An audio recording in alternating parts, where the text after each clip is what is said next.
It's not even on there to choose. Why is that? Do-do-do-do. There you go. Mel's not here. Hannah and Reed panic in mod. Yeah. Just exclamation mark. Right, Where are they? that should be you lot. Hopefully. Depends. Can you hear us? Can you hear us? Commands. I love it. I'm ready. Cool. Oh, mod view. Forgot. That, it's very helpful. Right, cool. We're here. Let's do this. If you want to find us on social media, Heavyweight Gaming, love it. Take it. We're here. We play D&D. We play Pathfinder. We play Vampire. We we get in the riffraff to cover Sundays. What? Sorry? What? That's right, beard boy. Right, so if you want to go around all the social medias like Instagram and Twitter and Facebook, I don't know what they're doing in there. Look for Heavyweight Gaming. You'll find us. Go tick the box. Follow us. Link, whatever it is, like, subscribe, whatever the thing is. Go do it. We've got a Discord. Come and join us on Discord. We'll talk to you about nerdy stuff, and you can talk to us about nerdy stuff, and you'll get to see all the stuff that we're shouting about. Sometimes we're busy and everyone's spamming chat, and sometimes it's dead for like 3 days. But every now and then you'll get a bit of beautiful geniusness. And we've got a YouTube channel. There's 4.3 million hours of RPG story time on there. Some of it's silent, some of it's completely blank, some of it's great. Go check it out. Are you doing it? Am I doing it? Because we're You're both posting the doing same it. thing. If you want to go to Instagram Heavyweight Gaming, feel free. If you want to go to Instagram Heavyweight Gaming, feel free. If you want to go to yeah. Alright, so we're on social media. Go check us out. Right. What? Twice. Oh, the link. Alright, I see. Right. Sponsors. We are sponsored by Coyote Grey. If you go to Roll20's marketplace, type in Coyote Grey, you will find a bunch of chibi packs, which I believe he's put them all into one giant pack for the 10-year anniversary of Roll20. You can get all the chibi tokens that Coyote Grey's done. Rob is a super cool artist. I love his style. There's the word. And I bought them all because they're amazing. And I use these Cyberpunk ones in my carbon game as well. So go check out Coyote Grey. He's amazing. Surgescape, they don't sponsor us, but they should do. They do epic sound for epic games. So good it's worth repeating twice. Motto. Yeah, go check out Surgescape. If you're playing around the table and you've got a tablet, a phone, a PC, a Bluetooth device, etc., get them playing. You can have cool little, seaside noises, storms, fireballs, dragon breathing fire, demon battles, magic circles, all sorts of stuff going on. So go check them out. They're really cool. The maps we use for on Roll20 and such, we use 2-minute tabletop. They are really cool, quick, character full of personality, hand sketched maps, and yeah, they're cool. So we're using them for the When Glory Is Not Enough campaign. So go check them out. If you do fancy a cheeky look at our sponsor for the rest of our shows, Lucky Battle Mats, because Ree's on a chuffing mission now, and he's just spamming every word after exclamation marks you can think of, in hope that one of them is a link. I know a lot of This words. is how you D&D. This is how you mod, though. This is chaos mod. This is what happens when Mel isn't here. Like, Mel, if you're watching the VOD, I'm sorry. Like, for crying out loud, Tony, you just had to get in there. Yeah. Just in case. There's news on the OnlyFans as well. So there was a date booked today for the OnlyFans for the gravy, which I hate my life, but it's booked in. So one of you. like a year overdue. I'm proud of you. It took me a year to actually go, dude, I need you to film me semi-naked, covered in gravy. But yeah, yeah, the kids will be that, and I don't like it when Arsene points and laughs at me. Fair. But is it cold, Dad? It's not funny the first time. It's not funny the 100th time, all right, kid? So yeah, so go check out those people. They're really good at doing stuff. We got some stuff on DM's Guild. Go check it out. Go to DM's Guild. Put in Tasha's Heavier Crockpot of Bits and Bobs. We released over a year and a half ago. It's 81 pages. It's got subclasses, spells. It's got artwork, everything you want. $10, well, less than $10. 200 copies of it were sold. It's really cool piece of kit. Go check it out. More recently, we released Frank and Kenzie's Tradesfolk Compendium. Loads of content in it. It's a very nice homage to small businesses that have followed us along and chipped in along the way and kind of give us a little cool giveaways and stuff for our charity streams and that. So it's really cool to go there, check out like it says, the little Easter eggs of our sponsors and such. $12.95. Go check it out. It's super cool. There's a lot of work being put into it by a lot of nerds. It's really, really good. At the end of this month, at the end of this month, the start of next month, 3rd, 4th and 5th of June, at the NEC in Birmingham, the UK Games Expo. Bardic Inspiration UK will be there, selling all their D&D goodness, dice jails,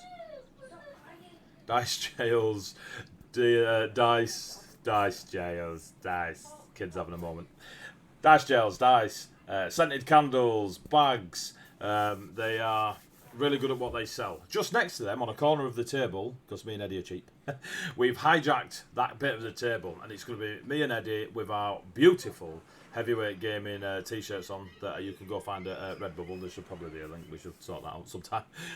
But yes, go check it out. We'll be there and we'll be talking about Colossus, all the little adventures we've had together through creating the world and bringing in other people to make it bigger and better and more nerdy for everyone.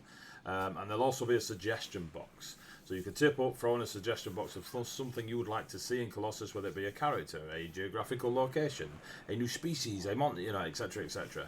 And then myself and Eddie will do a revealing stream, because again, we're going to force you to watch the stream. So yes, you want to see your suggestions, you got to watch the stream. That's just how it works. Marketing. So yeah, so come and check us out. Also during that weekend, there'll be a 1 hour period, 2 till 3:30, I think, or 3:30 to 4:30. I'll double check. You can go check out on the UK Games. Is it 3:30 to 4:30? Go check out the UK Games Expo website. You can see the events that are happening, and you can see that I will be giving a 1 hour world building session on the Saturday. Oh, look at that! Yeah, in the Meeple room. So yeah, and I will give you everything I'll teach you everything you don't know. So yeah, so it'll all be about world building. So come and join us. Cool. Manchester, beginning of August. GSCon. Go to the website. Follow the link. They're doing loads and loads and loads of gaming stuff. There's over 1,000 tickets being sold. Loads of people are going there. They're raising money for gamers who use gaming as their therapy for their mental health, etc., etc. Please go check it out. They sell it way better than I do. It's a really cool con. I'm looking forward to it. And I've been honoured to have been asked to do a D&D one-shot for 4 hours on the Saturday.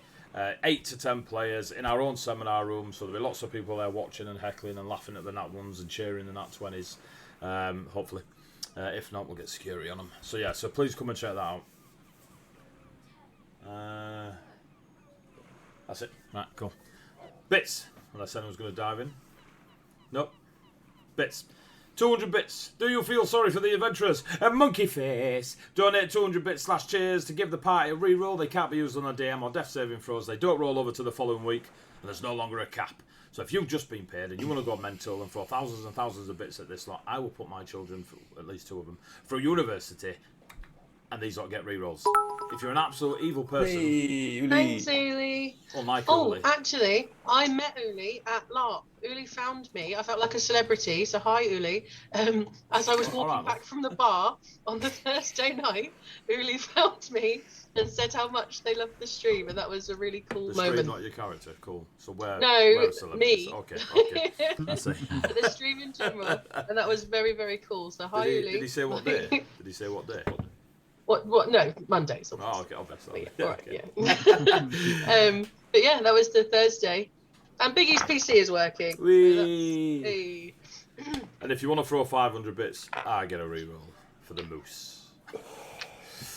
Is that everything done? I think.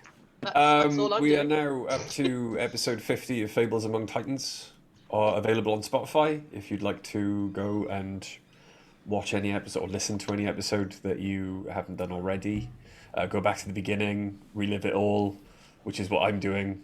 You're lunatic. And I'm more invested now than I was before. I started at like episode 30, but now I've come back to right to the beginning, and that was even better. But yes, Fables Among Titans, up to episode 50. As soon as 69 goes up, give it a few days, I think I'll be up to date, and then they will release a week after. Is that the schedule you wanted? Yeah. Cool. Yeah, week after. I've just put the emojis in the thing as well, so we mentioned those. But, Boom. Yeah, all our emojis that you can see in Twitch They were done by Friday. She's also responsible for a lot of the artwork you'll be seeing in our future projects, and the character art we get thrown out, and some of the fan art you see is all Friday. The design for the t-shirts, etc. She's amazing. Go check her out on Instagram, Errant Flame. She's also got her own Redbubble place that she's got like 3 or 4 t-shirts on, but they're super cool. And she just pulls them out of nowhere. She doesn't have a small business going or anything. She just randomly wakes up one morning and thinks, "Fuck it, I'm going to Van Gogh it today."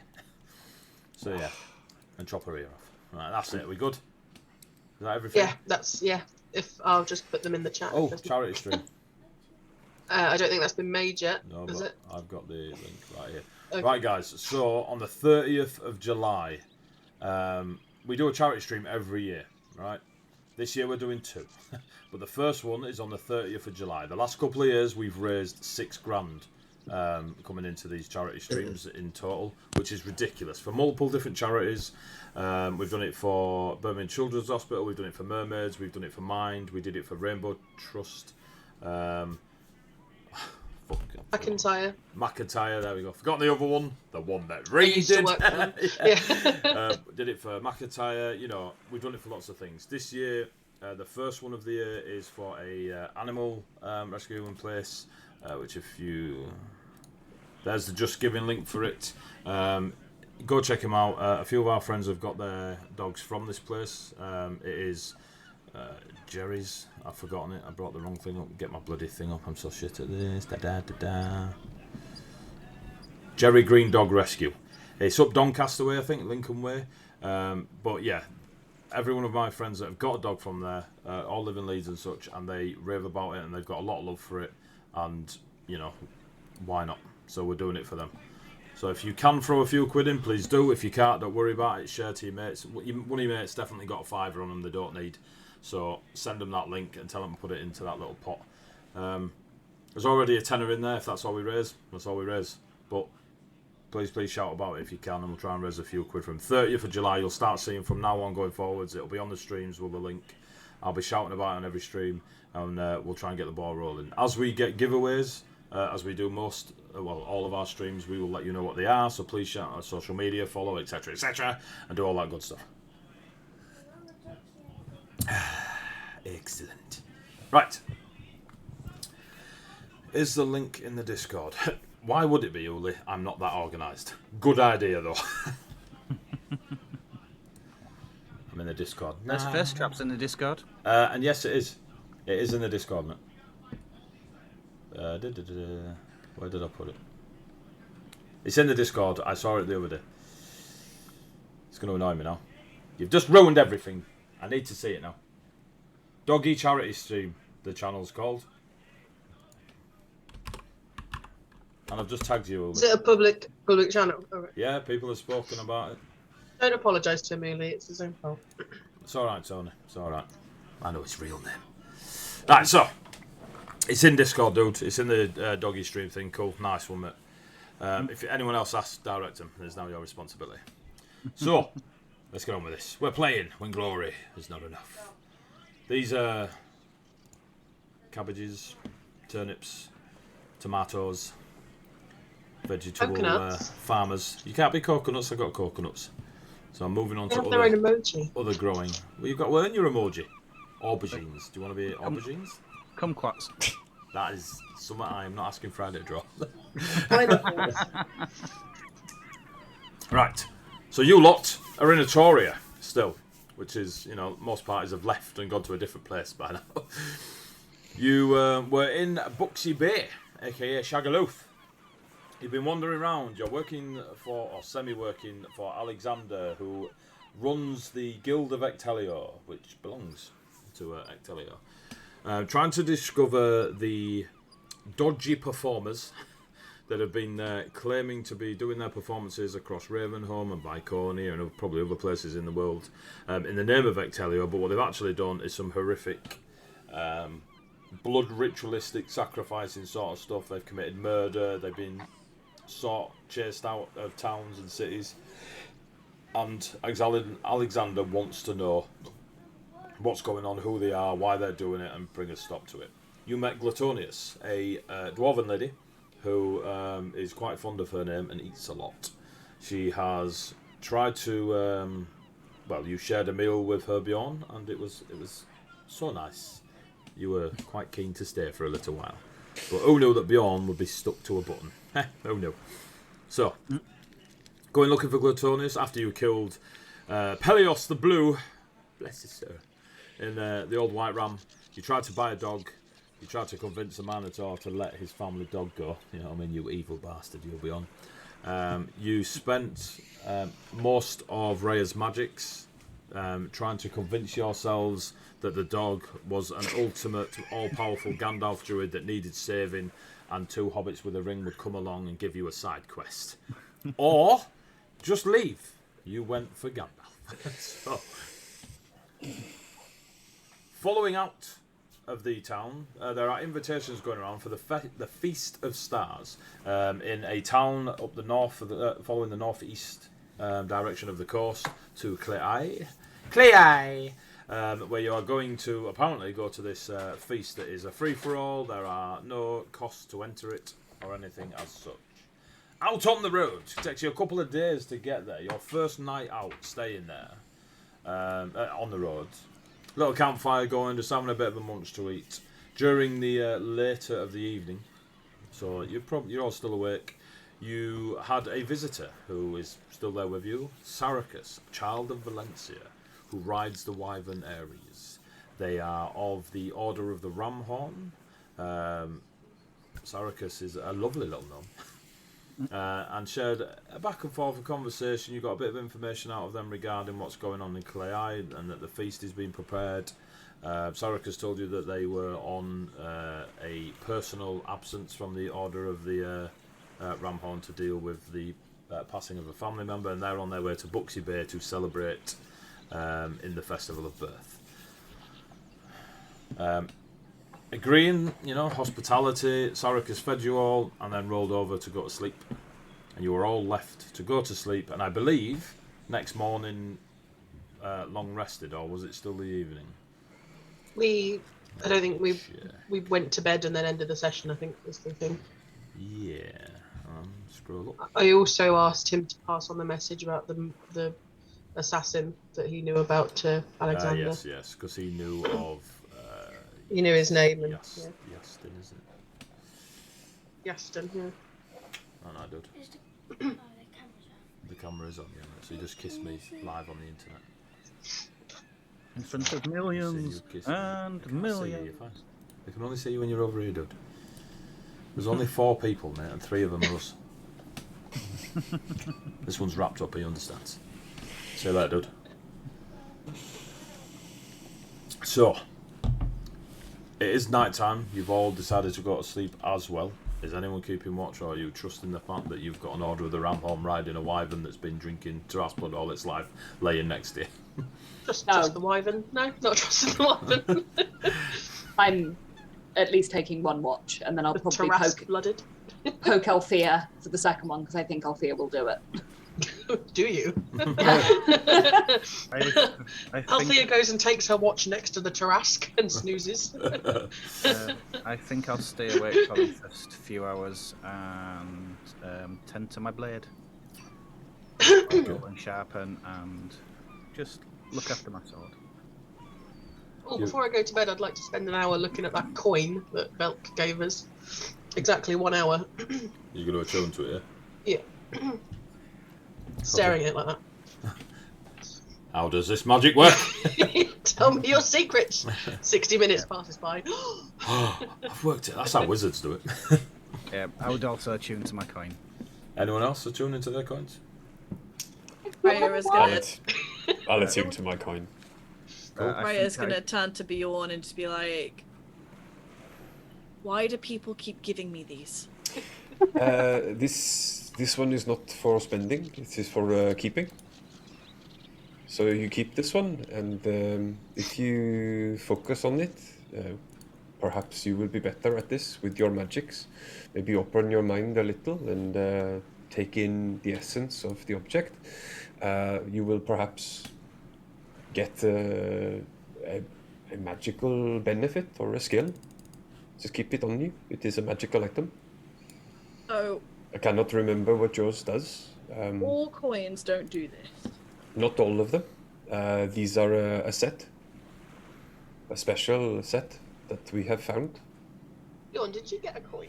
I did. Oh, right, okay. My attacks are charged with more energy of Boston. Yeah. I don't remember if I got a coin, and if I did, what it did. You did, and it did do something. Eddie will have to tell you which one he gave you. Increase your AC by 1. Thank you. Good. Oh, I got shield, didn't I? Yeah, you got Shield of Faith. Shield of faith. Thank you, Eddie, for remembering. 2 weeks, I'm gone. Like, I remember Is that what once mine per did. long rest? Yeah. Cool, thank you. Rhea just kind of acknowledges, is still very confused, but it's like, okay. Do you attune to And it? so she just No. focuses really hard on it. 59 minutes, Waiting for it 59 to do seconds. something. Pulls up a sandbag. Modern Mercenary. So, you all attune. Every now and then you just hear Ares like snore and growl a little bit, and Saracus just elbow the wyvern in its side, and they kind of just have a little bit of a snore off, and then they both carry on sleeping after your hour of attuning. Who sleeps? I sleep. You sleep. You sleep. Fez? it will take a couple of hours, and then I'm going to poke someone else to make sure someone's Okay. awake. So whilst Fez is taking a couple of hours, Velk, what are you doing? As soon as I finish the performance, I go and sleep. Like, I don't attune or anything. I just go straight to sleep. Beyond? I want to take the first watch with Fizz. Okay. I will turn down the seagulls screeching in my face. Night seagulls. Night seagulls. Couldn't it be? That's an owl. They've just seagulls in Atoria. They just come in and kick fuck out of the owls. No, it's an owl. It's night time, you spanner. So as these lot, got an Talking about owl, our birds an of owl prey. and a bloody seagull puppet off. Etheria, give me a religion check as you are taking care of your sword. Stop laughing at me, Faze. Some say that polishing your sword is a religious experience. Some say they've got wings. Is it 9 o'clock yet? Religion, 13. How many sorcerer points do you have? I don't believe I've used any today. No, because I got a long rest, then we did tracking and stuff, didn't we? Yeah, you've not done anything today, Bar. Tracking. We found a leaflet. I've got 4. 4. As you are going through the motions and the traditions and the ritualistic patterns that you were taught, you feel your arcane energy running down the scales of your hand, and you get like almost not quite hairs on the back of the hand because you're scaled and jeweled, but you get that tingling feeling, and you feel what you know to yourself as a sorceress font of magic deplete ever so slightly. Mechanically, you are down 1 sorcerer point. And you feel that energy along the blade as you are moving with the cloth.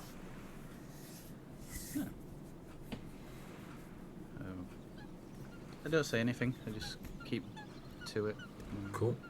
As time passes, you get your head down and Faze and Bjorn. Are you all the two staying up? Alfia, are you taking another? Are you doing one later? Yeah, they can nudge me awake first. I'll do the second watch. You all get your heads down. Faze and Bjorn, you two are taking the first night's watch. It is well past midnight by the time everyone's settled down, attuned, had your lovely conversation with Saracus and such. You're about 1:30, maybe 2 o'clock in the morning. It's warm. You can hear the water lapping against the cliffs beneath where you're all walking, obviously, on the highland bit of it.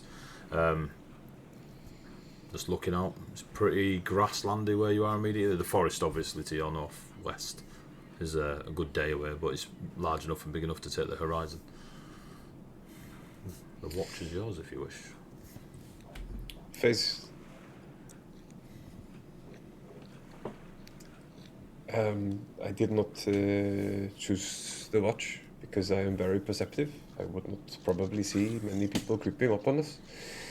But I do have some questions for you, if you are open to answering them. Sure, I can't guarantee I'll remember anything to give you a valid answer, but I'll give it a go.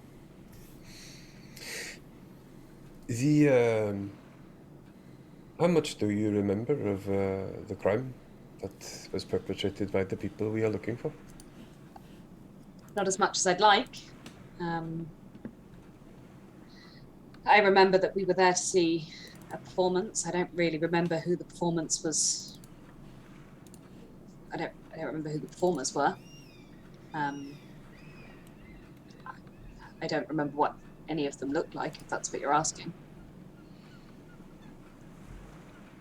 Do you, or are you apprehensive about meeting them again?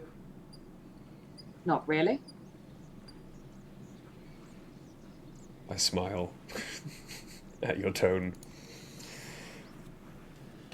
I would only worry that I have seen people who have experienced trauma, like you have, lose themselves in a berserk. Though I feel, looking at you, your fury may be colder. I'm a delight. Look, what I really want is to find out who sent the performers. I don't think they were there by accident. I don't think that... I do want them dead. And in very small pieces. But not until I know why they were there in the first place. An axe is good for chopping people into small pieces. Dusty. Hammers are good too. Or You like can make people very small. small pieces, paste. Same end result, I suppose. So leave the leader alive if we can. And for answers, at least. Probably get the answers out of them. Yes. I was just inquiring after the plan. Hard to have a plan when you don't know who you're going to find. Whoever we find, they have earned vengeance. And I will help you have yours. I only ask for a small piece. The purpose of your vengeance, you've mentioned it a few times. You're being very helpful and that's nice, but what's your shtick? I will pop the axe to Kaisen into my hand and turn it over in the campfire light, showing all of the Viconian scroll work and the runes. This axe was gifted to me by Costo. He is feared by all of the other deities and celestials as Lord of Vengeance. He balances the scales of justice, brings punishment and vengeance to those who have earned it. I have, for my entire life, experienced dreams that have set me apart from my kin. Made it a little difficult to... You might not realize it, but I am not excellent in social situations.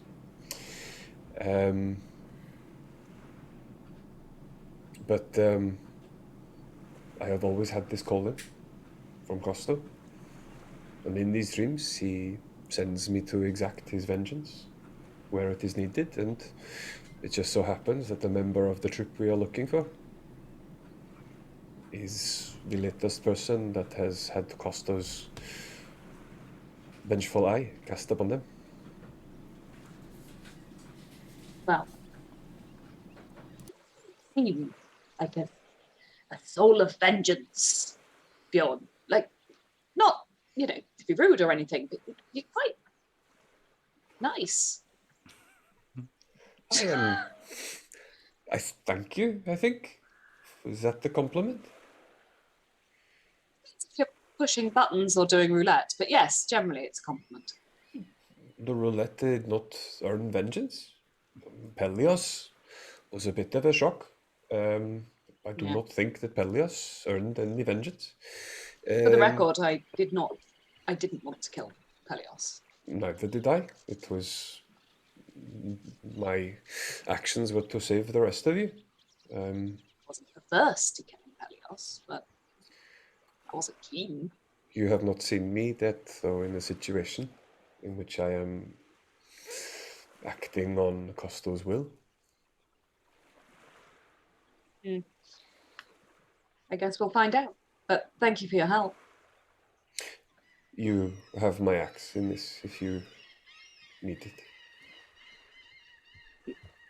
I think you'd probably wield it better than I. But I do know what you're saying. Thank you, Bjorn.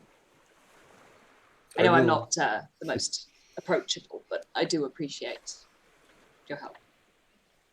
Are you not approachable? I have not noticed.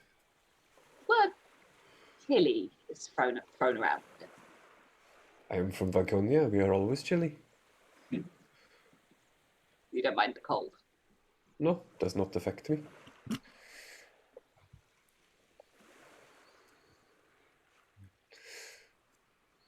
If you wish, we can spend the rest of the watch in silence. It is a nice night. Well, keep an eye out. I'd like to spend some time staring at this coin. Making friends with it. You know. Very well. Try and not let anyone sneak up on us. I will try, but I'll give it a go. Comforting. And I'm just going to sort of turn slightly away and look at the coin and try and attune to it. So, as you 500 bits swap, sorry. As you do your attuning, Bjorn, you're staying on watch with Fizz, or getting you? I'll stay on watch with Fizz. You both give me perception checks, please, or one at advantage, entirely up to yourselves. And if one of you says, "Well, my perception's better than yours," you both get that one. I will roll it, I think.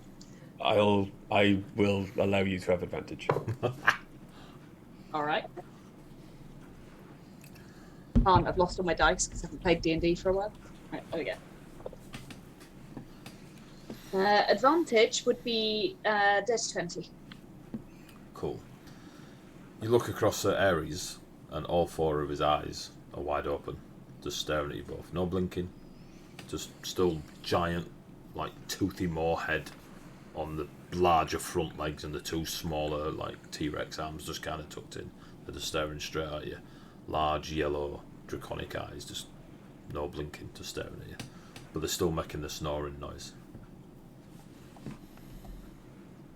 Yeah, if you want to join us, you don't have to fake being asleep. You can come over here. We were told to speak to you as intelligent. I assume you are. You're welcome to join us. One large paw, like clawed hand, just scratches at the ground in front of it, blinks a few times, and then nuzzles down, and then the four eyes do close. Take that as a no.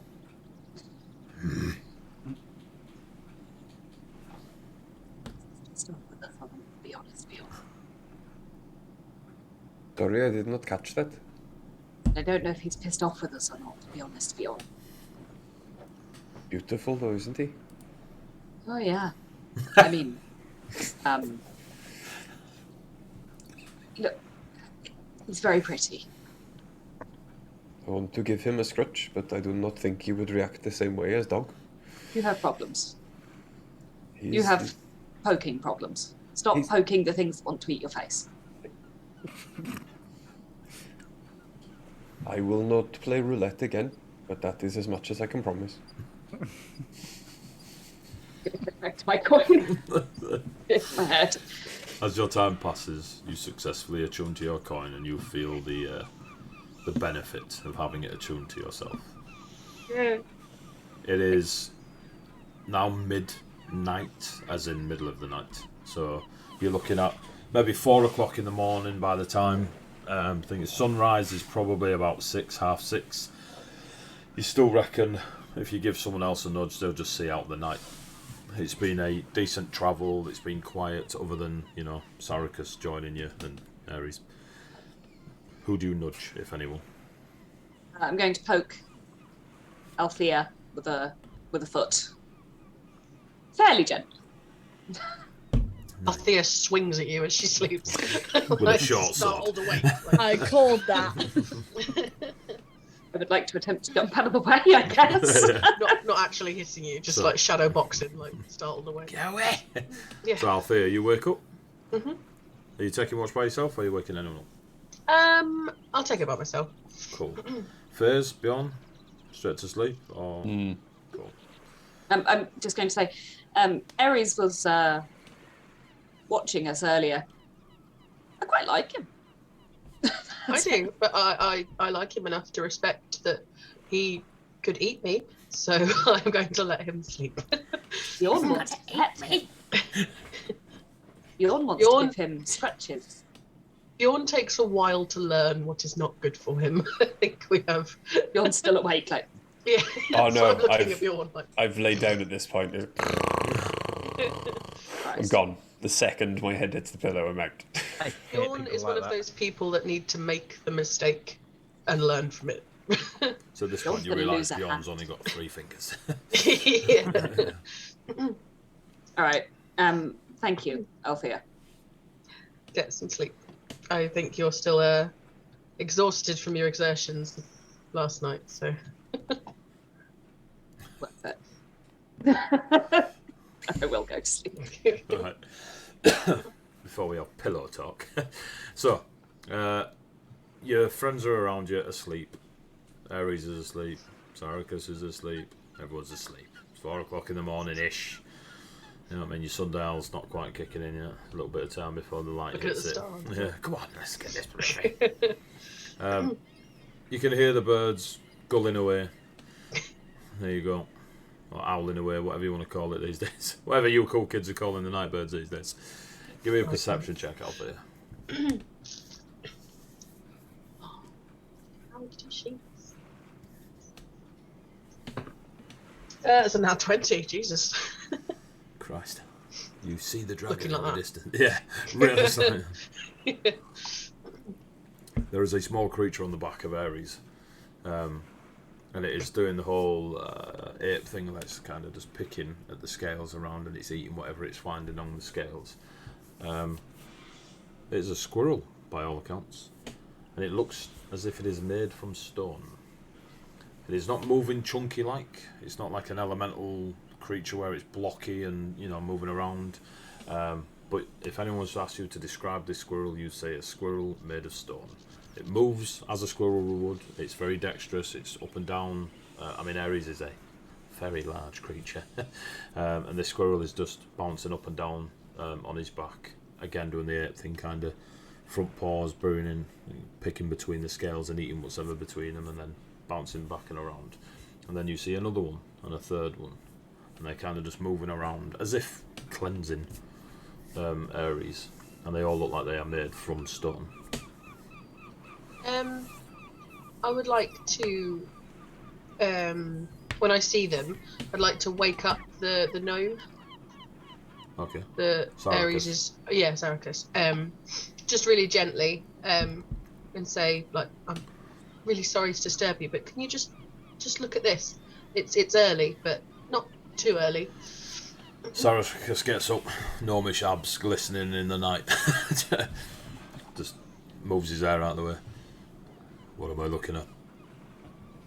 On the back of Ares, they look like squirrels, but made of stone. And as you point and Saracus looks, they're gone. They were there, I swear. I'm not seeing things. I believe you. Have you seen anything like that before? Well, squirrels all the time. But made of stone on top of Ares, almost like grooming him. You see Saracus looking around and then notice their hip flask and, just, and look back at you. No. I'm not insane. Like I would never accuse another warrior of being insane, Althea. I hope you are sincere in that. I just I wanted am to. almost sincere. Just wanted to make sure it was nothing sinister. But if you have never seen them before, you can't confirm nor deny whether it is. What did Ares do? Stayed asleep. Then you don't need to fear. Okay. If Ares wakes up, start swinging. It's a good mantra to live by. Whilst you're awake, do you mind if Oh. I do you mind if I impede on your knowledge? No, Alfea, please carry on with this. You've had more sleep than me. Come on, like. I will do my best. We mentioned that we had to fight a creature that turned into a serpent, Pelios, the blue. When that happened, my eyes changed and I had some kind of reaction to the moment. And speaking to Bjorn afterwards, he said it was something that might be to do with my heritage. What do you know of Asimar? You're in Atoria, there's Asimar everywhere. How are they made? How would I know if I was one? Can you fly? No. Can you reave your blade in divine fire? I think that's what happened when I was fighting the serpent, but it wasn't my blade, it was me, like, from within me. It hurt even my friends, like, it wasn't anything that I could control. Do you visit the temples at all? No, my family weren't religious, I've never even been to a temple, like. Are you a wizard? No, I was a gladiator. Recently I've been blessed to have extra abilities when I'm fighting, but I've never had anything to do with magic. How so? I can create an image of myself that I can control. A mirror image, or? I've only done it once. It kind of splits a part of me, and I can control it and fight from the image, if that makes sense. I've seen Stranger. Maybe you're just special. Do you Maybe. believe you are Asimar, seeing as you were asking? No, but Bjorn is, and Bjorn said that I might be. So I don't really know where to go from there in terms of finding out if I am or not. I'd like to know what I am. It's an identity thing. Well, if you pass Bronze Falls, they'll be able to tell you. Bronze Falls, is that near where we're going? No, it's miles away. But Okay. they have every religion in Colossus has a place to be prayed. It's in the Okay. north. They will I think definitely know. I think we might have business there anyway. The name of the place rings a bell. Yeah, thank you. I'll let you get back to sleep now. I think there's still a couple of hours before sunrise. It's very kind of you, Alfea. There were stone squirrels, I swear to God. Good night. And you just see him like get back on the floor. I'm going to watch Ares' back for the rest of my watch. Time passes, no more squirrels, the sun rises, it's really warm. You're in Atoria. And the new day is before you. Saracus is up already as you're all kind of just coming out of your sleeps and sitting up and just stretching and such, or preparing your teas and replacing your sword and its sheath, etc, etc. And Saracus is packing the things, puts the saddle back on Ares, and just as he's kitting Ares up, it's kind of ritualistic in itself, putting the barding on and where the harness goes and such, and you can see that there is a symbiosis, whatever you call it, going on between the pair. That Ares moves, ducks, like almost like when you're dressing a toddler, like puts their wings in the right place for the harness to go and stuff like this. And it is effortless and fluid, and within minutes, Saracus, child of Valencia, is sat upon the back of Ares and ready to potter on to Buxy Bay. This kind of gives you a nod. Travel well, die gloriously. I bow to Ares and Zaracus. Aries bows. Sarika's not quite ready for you. Goes over a little bit. I would like to give a really awkward curtsy that genuinely looks like it's painful, please. Roll for courtesy. Roll for performance check, please. I'd like to look at Faye's like. What the? Don't worry, Aries, I'll kill her for you. Yeah, that's 6, lady. You exactly how you described it. Reroll, You could even trip and get it right, and you just see like one side of Aries' face, and near the mouth, just all the teeth start to show in like a real awkward sideways grin. Right.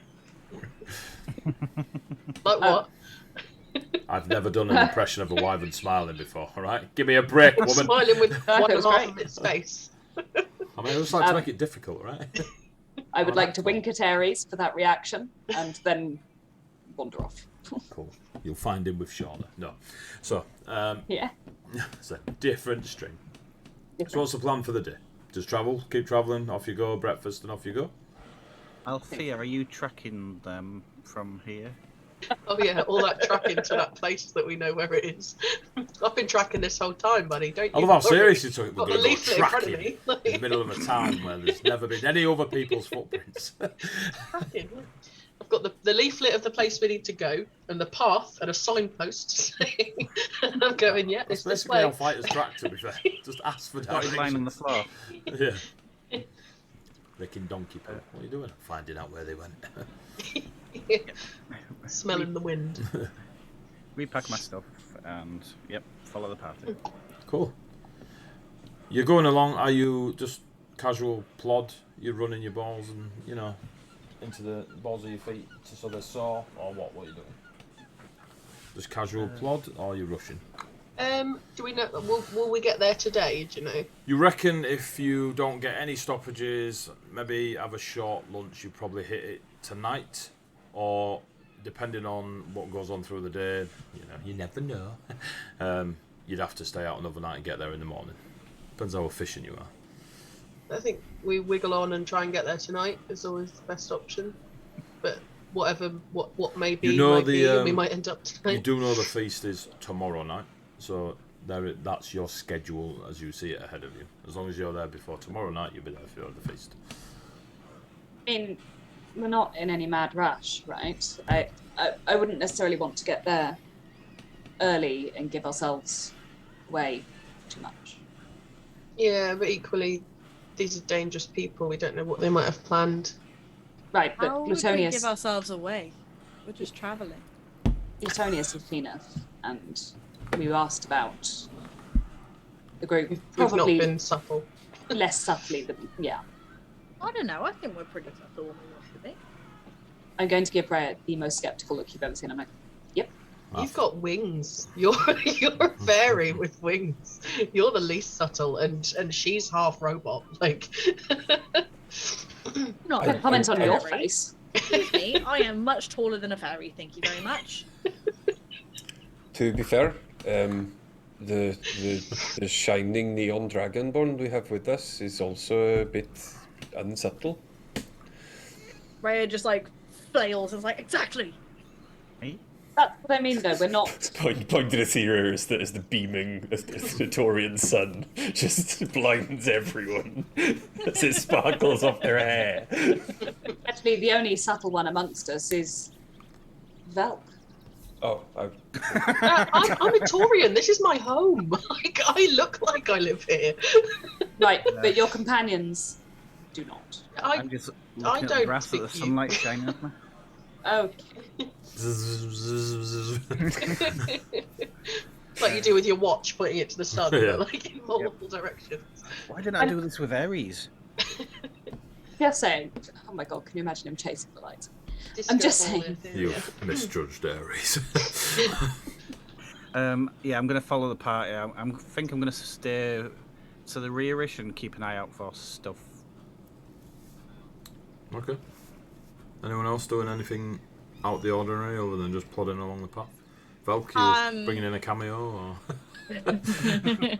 a vine appears? Where the fuck did that mic come from? And we'll call him Marzipan.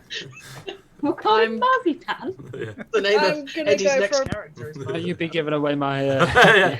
Sorry, I didn't see the message.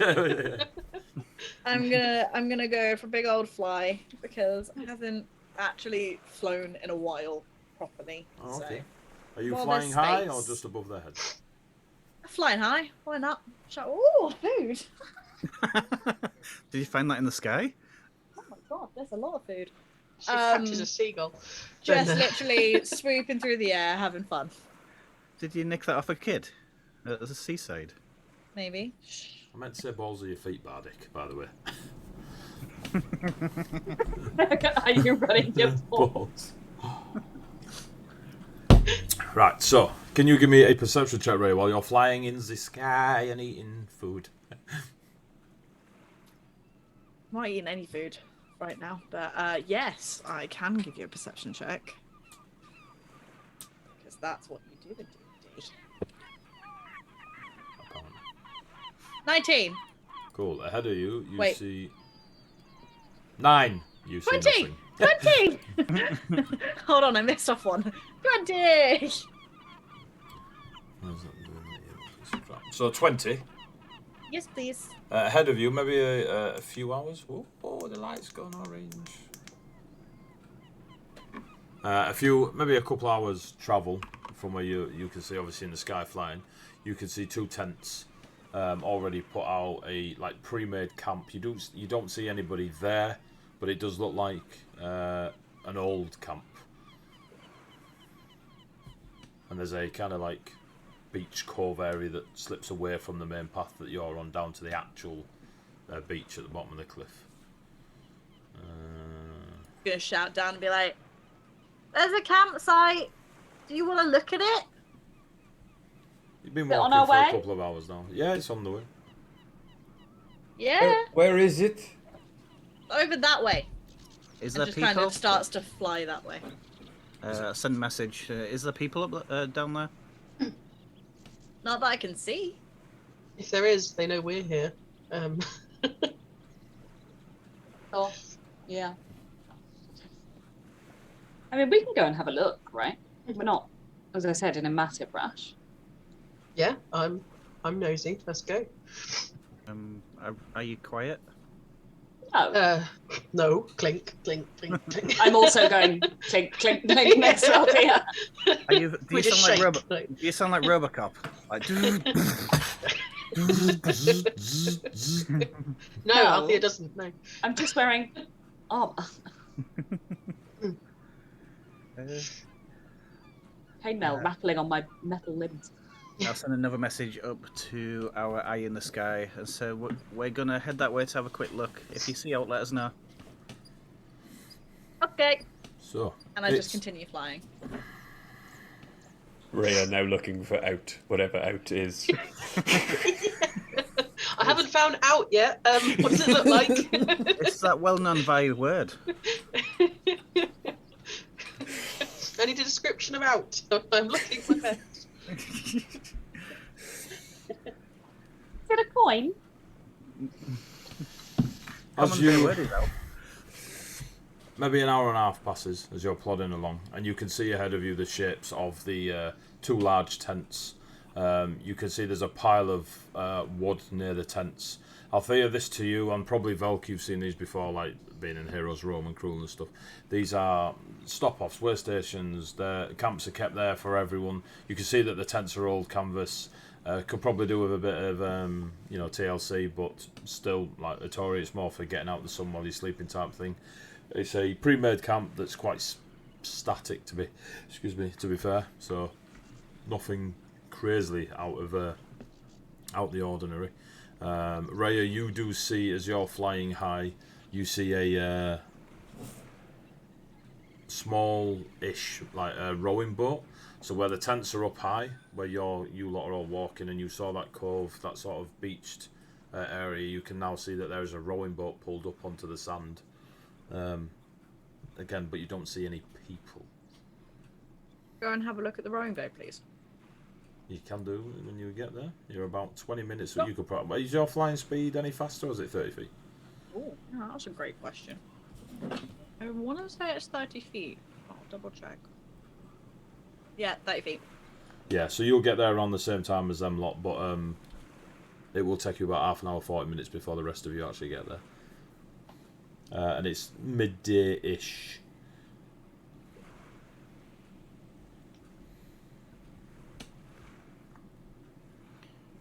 Cool, you all just keep walking.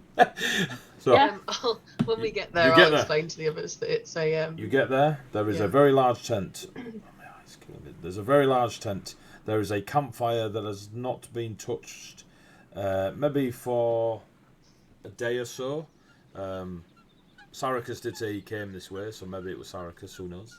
But there is extra wood and such nearby for you to get the fire going if you so wished, as is the tradition for these static way station type camps out and about in Itoria. You don't see any people. Give me a perception. Well, give me all of you. Give me a perception check. Oh, my eye. 4. 4. Volk. 6. Jesus. Who got the 4? Althea. Me, yeah. Fairs. 12. 12. Etheria. 1. Okay. Bjorn. I He's have muted. no idea what you said. 18. 18. Oh, thank Jeez. You got 18 as well. Yeah, I thought I was going to be the odd one out and be the only one with an actually good perception roll. I'm still looking up in the sky, and Bjorn and Raya. In the middle of the campfire, you see the remains of 2 burnt hands. Further down where the pathway leads down to the cove, these hands are of different size, by the way. Further in down, you can see crushed bones, like kind of snapped bones, and a bit of crushed bone powder nearby, like in the shrubbery and such, leading down to this coved area. And you notice from where you are, Bjorn, as you're looking around the campfire, that straight down off the cliff into the water, there is a cave that goes underneath you. There are hands in the fire, in the campfire. And I'll go over and kind of use the edge of a stick to kind of pull them out. Are they just with like bony hands or with crisp flesh left Crisp on them? flesh. Okay. But they're of different size. So maybe a large and medium difference. Large creature, medium creature. Oh, okay. Clawed or Hard to tell. Just burnt flesh around them. mm-hmm. Sorry, there's hand. There are hands or were in the fire. If looking at it, can I roll like investigation maybe just to work out whether What I are you trying think to achieve? if it had been in more than one fire, would they be worse off? So Okay, have I they? see. Was I it see. in the last fire, I see what you or is mean. it? I Have see they what you been mean. there for a while? You know, Just give me a survival check. survival. Okay, cool. Yeah. Cooked meat, still cooked meat. Yeah. That would be a 17. So, pretty much how I described it, it looks like burnt meat rather than, which would be more than doable the current state it's in a single session of fire. Okay. But yeah. I think perhaps the hands have only been there since the last time the fire was lit. So recently. I do not know or cannot tell what manner of creature they are from. I think any blood around the campsite or damage to the tents. Not a 6. What do you reckon Ares eats? Not hands. Not hands, clearly not the best bit. But 3 tons of protein every 5 hours. And also, I do have a real quick question. The bone powder, does it look like it's been manually crushed? As in, It's more medicine or crushed something? because the bones that you see that are snapped and broken were obviously done by something very heavy, strong, aggressive, etc. Oh, okay. And it's that That's sort of fine. crushed. It's not like ingredients crushed. Okay, perfect. That's fine. Continue. There is Perfect. perhaps possibly a connection to that. And I'll point out the cave. You'd have to look over the edge, Mhm. and you just noticed the way the water was flowing. But there is a cave like beneath the cliff that you're stood on. So I'll walk towards the edge of the cliff and then draw people's attention. Yeah. Most animals this is if they've been cooked to eat, like if the rest of the bodies, like this isn't an animal that's done this. Like this is a person or an intelligent being that's cooked them to eat. Like this is barbaric. I cast Mage Hand and pick one of the hands up. Does it look clean? Like cut? What, the cut of the wrist type thing? Yeah. No. It looks either. Give me a medicine check. I'm not going to use that dice again because you failed me. You failed me. Ooh. 18. Ooh. Someone had under the wrist. Someone had under the hand and went. So it's not even just like snapped. Nah, it's ripped. Yeah, torn flesh. The bones like unevenly separated. Yeah, I kind of pass it to the others, showing with my Mage Hand, so you can see how it's kind of being stretched out and it's not clean. Do either of the hands look like they had a ring on their finger? Give me an investigation check. They are burnt, cooked, chunks of handy meat. 13? Real hard to tell. They are, like I say, it's cooked badly, like burnt cooked rather than. Yeah. Check for seasoning. Is there any residue of anything else other than wood being burnt in that fire pit, or is it that like the rest of the person could be alive, just not having hands currently? Like... Very hard to tell on your immediate perception of the area. There was the remnants of a fire, nothing major. You'd expect it, other than these two hands, one large creature, one of a medium creature. Can I open up one of the tents and see if there's any belongings in the tent? You can indeed. So of the two tents, there's one on the left, one on the right. So where you're standing at the fire, which Left. do you open? Okay. Left, why not? As soon as you open it, there is a feeling of magic. One that when you would enter some of the temples, when you step through the doorway archway of of some of the temples, and it is a cleansing sort of trick or glyph that is used. But as soon as you step beyond it, the stench of dying, decayed flesh hits you. But you have to be within the tent to smell that. And as you kind of put your head through to see, and you see on a bedroll what could possibly be a dwarf, burnt to a crisp, with their arm kind of held up like this, missing a hand.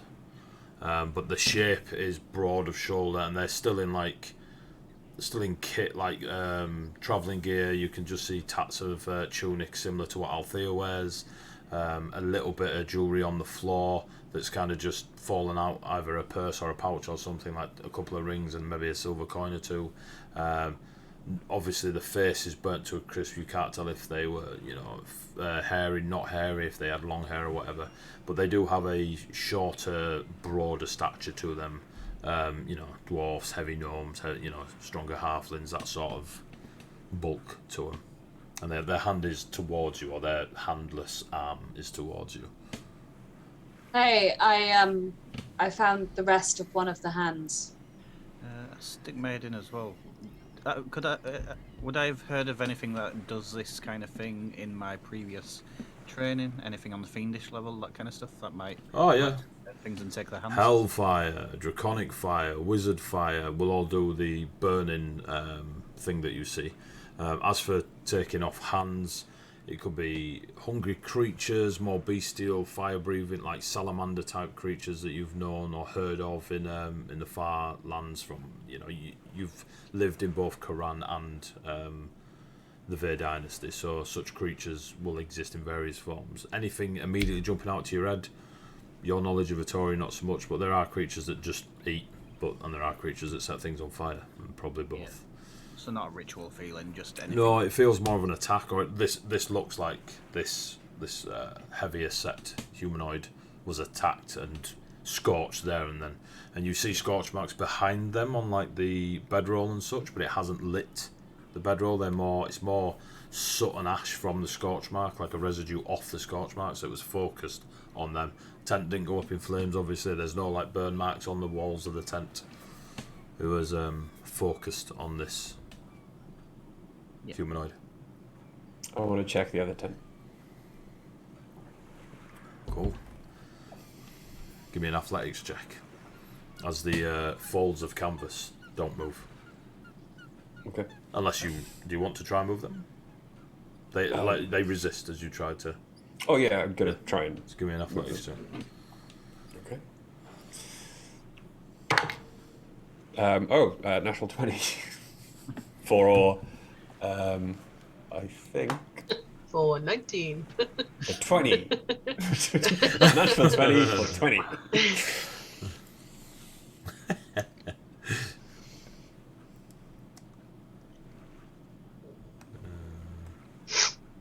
Okay. I thought it was high, but it won't. So you pull at the folds, and there is a resistance to them. And as you like force the canvas to kind of, it still moves as material as you're forcing it across. It's like a almost like Play-Doh were fighting back. It's very surreal. But you manage to part them enough, and as you part them enough, you see inside blues and pinks and oranges and bright reds and yellows and flowered patterns of all these like saris and sashes and such, all in there, that remind you of stories and tales of the folk that travel the desert lands really far in the south. There's still those, like Atori still holds the stories of these colourful tunics and wraparounds and stuff like this, but there is a very like decorative piece going off inside this tent. But there is no body, no nothing. It's just filled with like cushions and such that you'd sit in. Very sultanesque, and it'd only fit maybe 3 or 4 of you. Are there any like possessions, chests? Yeah, perception check. Okay. Perception 14. 14. On one of the pillars just to the right hand side, when you look in there is a scepter that one would, carry around. Too big to be like a wand, too small to be a staff. You'd expect someone to carry it as a symbol of wealth or office or some such. But this scepter is quite plainly designed. The long shaft of the scepter, I fucking hate D&D. And you lot. What words can you use? The scepter looks like it's made from a dark ashen wood, like fire treated, real nice piece of shaft of the wood. Hey. And the top of the scepter has a draconic looking head, very similar to Etheria's, and of the same like black fire treated wood. And it's just kind of sat, not like presented on a cushion, it's just kind of like you were sat down and you'd put it next to it and it went onto a cushion, casually aside, but there's no body or anything. You gonna pick it up? So you step in, yep. Yeah. Cool. As you step in, the canvas closes again. And you will actually hear like a snapping of the cat, like if you were to go with a towel, turn it and go, whoosh, you kind of hear that as the canvas comes back. And there's an immediate aroma of cherries in the air. And you go and pick. On another adventure. You go and pick the scepter up. Give me a religion check as you pick the scepter up. Okay. Christ. Oh yes, that is a 19 for an 18. Oh god.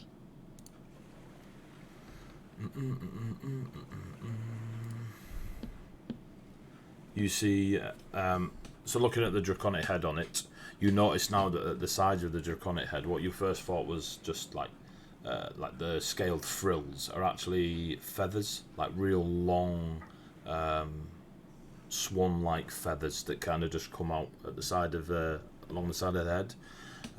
The head itself has a more squared sort of jaw-looking features to it. It is real simplistic, but at the same time must have taken some effort to make it look like it looks like a dragonborn rather than a dragon. The wings themselves, whether it were a trick of your eye or the fact the way they were designed from a distance, looked like they were part of the features of the dragon, but as you step closer you see the two swan-like just kind of tethering back behind, and just where the two wings go out the back there's a small chain that joins the tips of the wings, just made of some sort of nice silver. It doesn't look to be super expensive or anything. The eyes themselves are there, but it's all like one piece of wood. Is this dragonborn head and swan wings. There doesn't seem to be any jewels or gems or anything on it, but it does remind you of a religious item, like some of the shamans might have, or a holy symbol or some such. Put it in my belt, turn around and try and get back out, I suppose. You just step back out? Well, I'm going to try and open the flaps first. As you step, you just step back out. Oh, right. Sorry, okay. it wasn't a question, my bad. Yeah, as you try to step out, they give way to you, pulling them across. Did they snap back behind me? Not when you step out. Okay, but once I've exited and Once you've let them go. exited, they don't snap. They just fall like a normal tent would. But they fall back to the exact same position they were when you first approached it. I'm going to try and open them again. There's no resistance. Okay. I'm just watching Bjorn. You alright? Just Walking in and out of a tent. Looking really And confused. you've got a point of theory. I am much better than the poor individual in the other tent, yes? I did worry, but is there a reason you're... Doing this.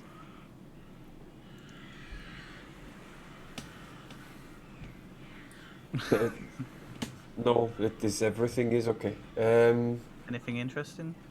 I found this. Pull out the scepter. What is it? Does it do anything? Where'd you find it?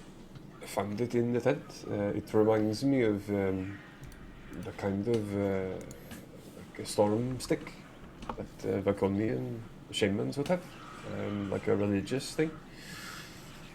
I thought it was quite beautiful. Becky, that's super loud. Belk.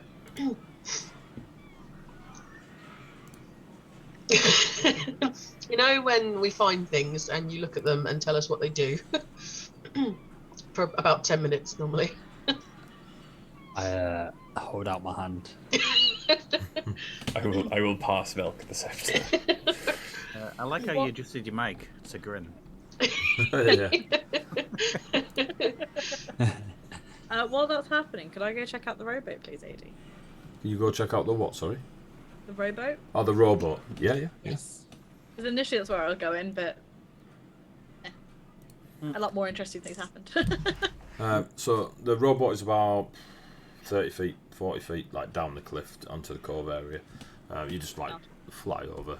You go down to the rowboat. Samurais, it's gravy time. Thanks for the follow. Yeah, you go down to the rowboat. Give me a investigation check.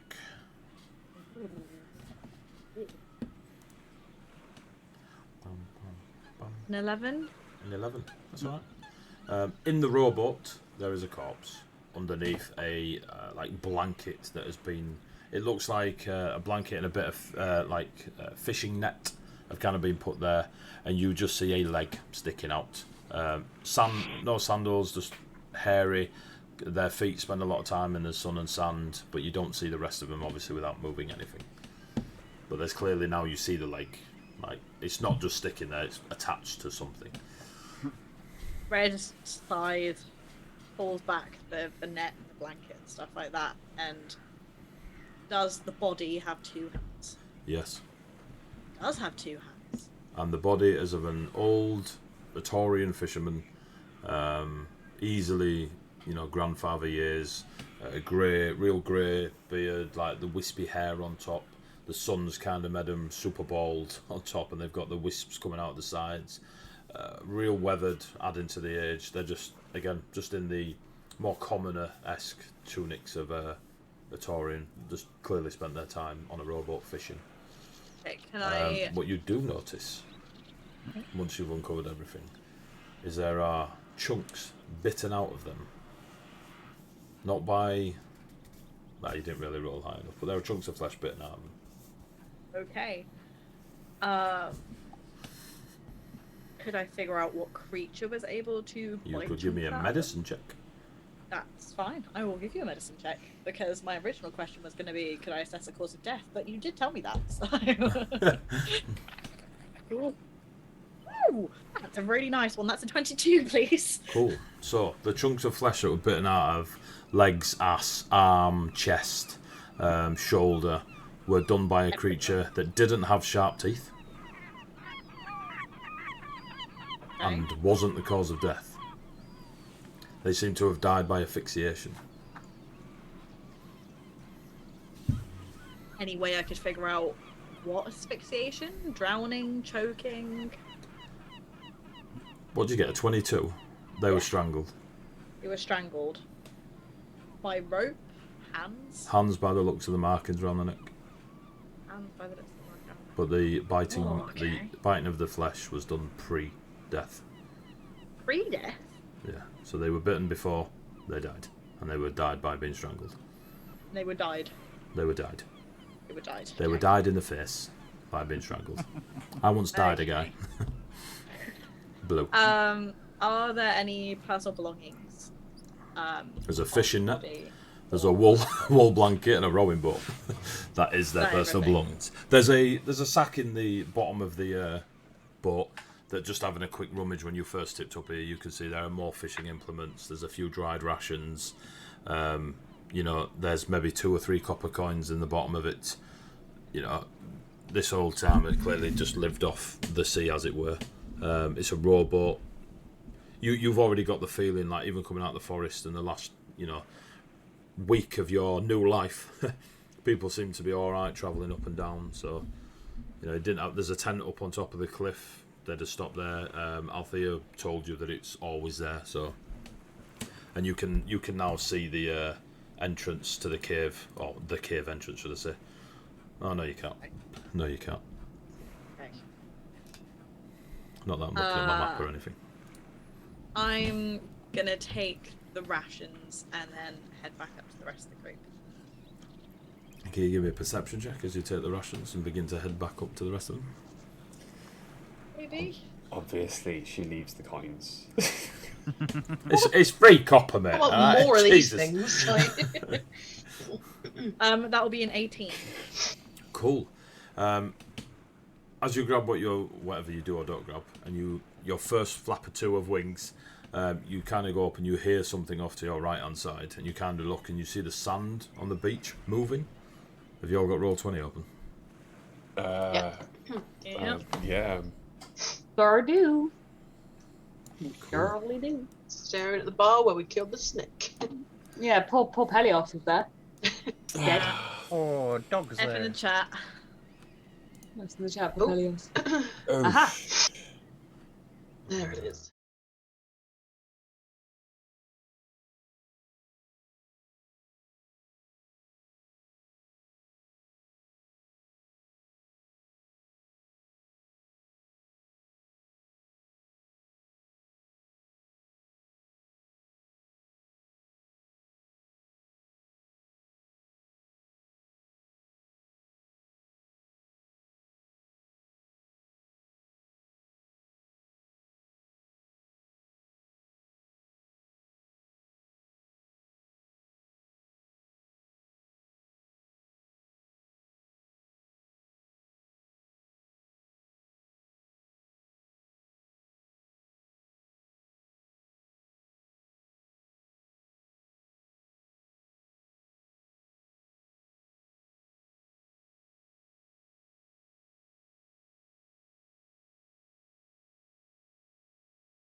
I don't know why they've been taken off. Like they're gone. Like the sound, the microphones were gone. Like missing off the scene.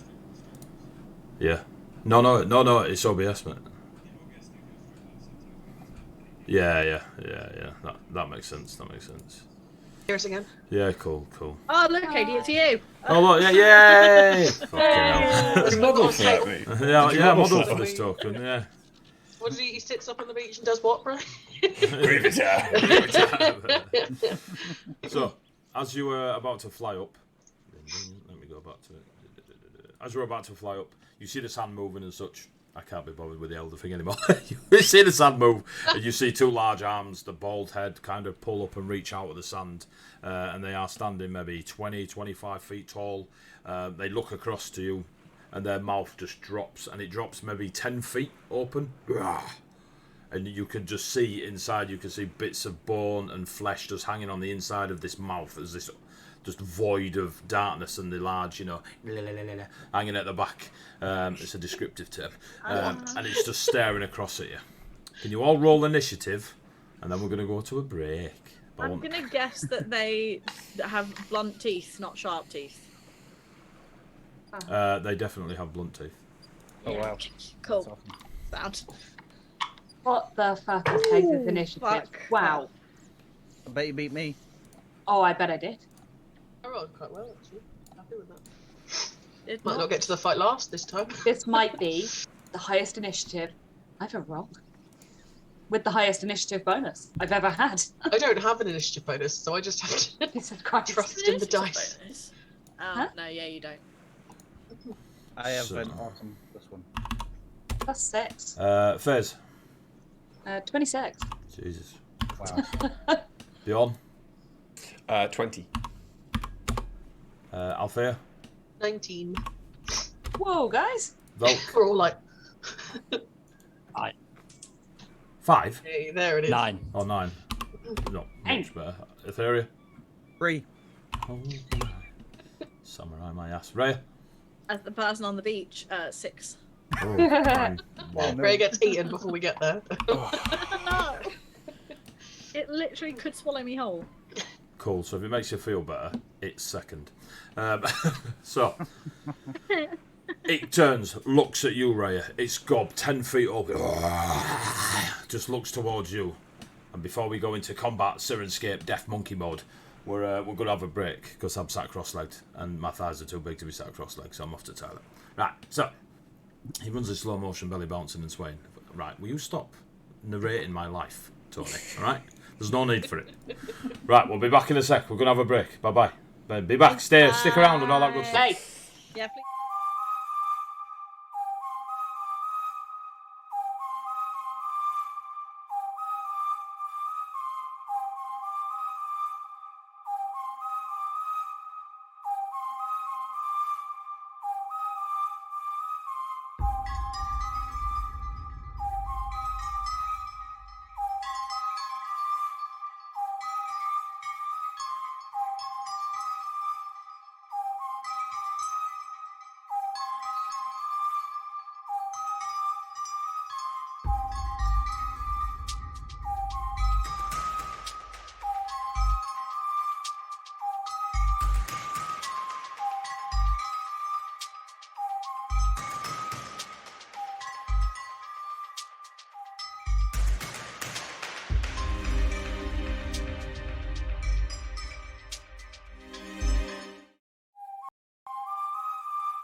We're back, I think. Let's go to roll 20. Right. Just before the break, this lot were chilling out by a campfire, then another campfire, then they found a bow and some hands that weren't attached to people, then they found some burnt people, then they found a magic wand, scepter, rod, possibly, maybe, and a boat with dead people in it. I see dead people. It was And the then a finger of a large person, actually. wannabe heavy chibi token appeared from the sands. As I get some fighting music. And we've got Resident Evil in the background because our lass is watching it. Good choice, to be honest. How are you not there? What is that? Jesus Christ. I know why you're not there, because of that stupid thing. Oh, am I spelling that wrong? I'm spelling it wrong. B-A... B-A-R? What are you trying to spell, Eddie? I found it. F-O-U-N. Everybody thinks I'm funny, that's all I need in my life. There we go. I think. Let me know if it's too loud, chat. Right. Onwards, my friends. Good idea. So, you see this top of this creature's head. From standing where you are at the top of the cliff, you kind of look out across, hearing it, seeing where Rhea had just gone. And you, from where you are, yeah, you can see the top of its head phase. It is your turn, Phase, reacting quickly as you hear this roaring noise from Fat Baldy Man Chibi. Can I ask a favour? Not right now. Go for it. Can you put the grid on for me? 'Cause I'm done. The grid is on. I can't see it. Okay, your character will still snap, Okay, fine. assuming Right. you can control it. I don't know. Everything as well. Yeah, you I should. would like to move, I guess, towards the edge to see if I can see through the bushes. Yeah, you can get to the bushes there. You kind of watch your feet, and you're like, the bushes come to, say, just under the chest, the top of the chest, middle of your torso. And you can see now a very large, hungry-looking Mother Kipper. Okay. But you've used 15 feet of your movement. If you use the up and down arrows and left and right, and you can move it around, it'll move one square at a time. Yeah, very helpful. I assume the cliff is too steep for me to get down. Oh yeah, it's a cliff. Right. Okay. Turn into a goldfish. No one knows what that means. Yes, we do. I think so, just about this. I will tell you the up and down keys do not work for me. Did you select your token? Yeah. Okay. Well, she's in a bush. As long as she can still see him from there. You can still see from there. Wait, how many feet am I away from him? I really can't. On the left-hand side. Yeah, there's I know. I know how to do it. I can't. 30 feet. I'm 30 feet away from him. Right, good. Sorry, everyone. I'm new to Roll20 and I don't understand it. Get good, noob. Right. I am going to start with. Is that better? Yes, thank you. Can I start with spiritual weapon? You can indeed. I'm going to cast spiritual weapon on him. Or around him, yeah? Yeah. So, spiritual weapon. What is your spiritual weapon? It's an empty floating red cloak with a void for a face. Cool, we'll use this fire skull. Fine by me.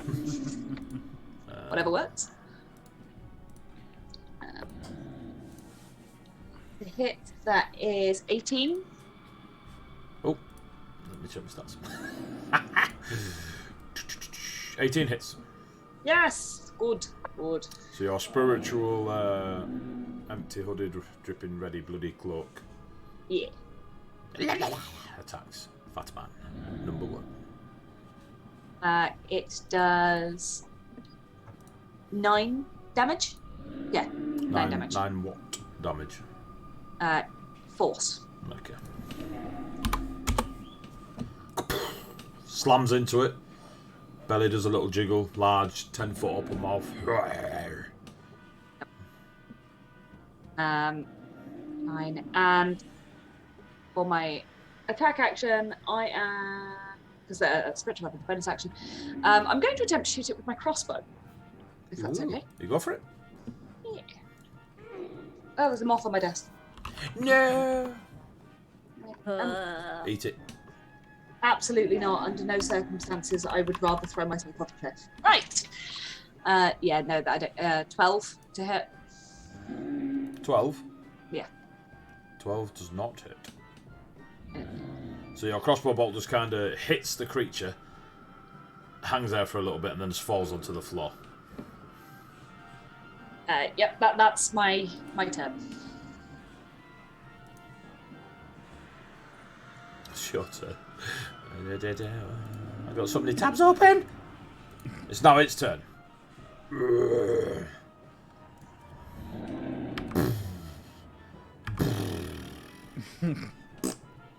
And it will, its hanging jaw will just sort of swing, and then it'll lurch forwards at you, Rhea, in a bite attack. oh, Tastes like chicken. Oh, fuck off. So that's not 20. Oh. oh god. Can I use my reaction, please? Give it a go. So I can use my cutting words. So as a reaction, when a creature that is not immune to being charmed, I can see within 60 feet, makes an attack roll, ability check, or damage roll, I can expend the bardic inspiration, roll the die, and subtract the And number of the subtract it. creature's roll. Go, subtract. Nice.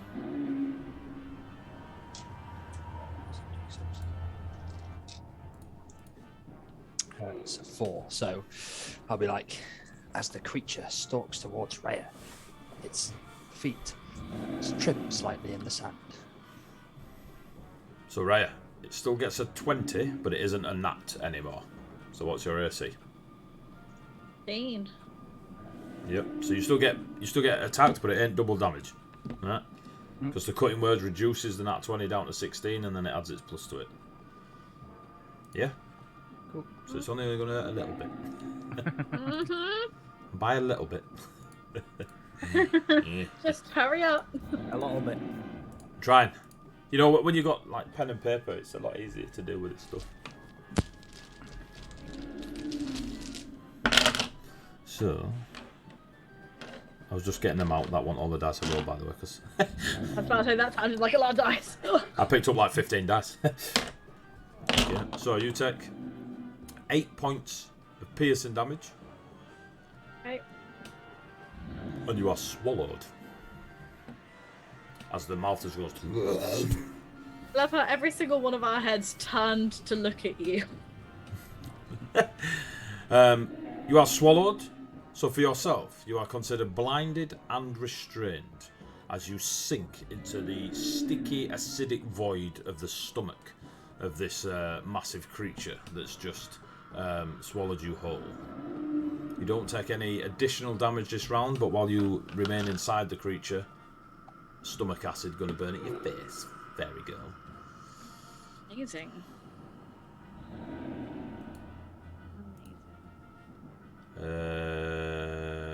That's it for now. And you are currently off screen. Beyond, you can see from your angle this 20-25 foot, look-alike swallow Rhea.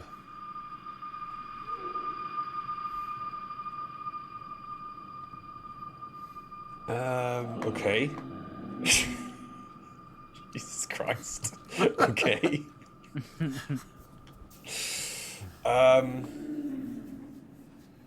And there is a gaping void of hole in the sand behind it where he climbed out of. Okay. I am going to attempt to get down there as quickly as I can. So I'm going to use my action to activate the Radiant Soul.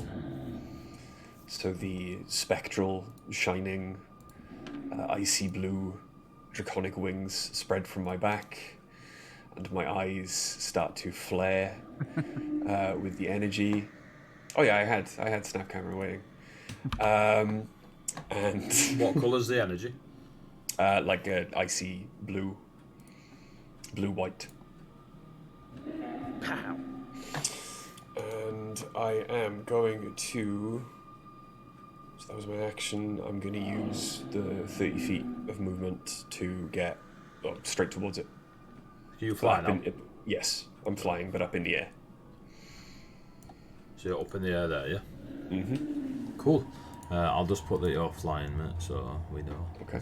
There's some wings somewhere. I've seen them. There you go, you're flying. You do anything else?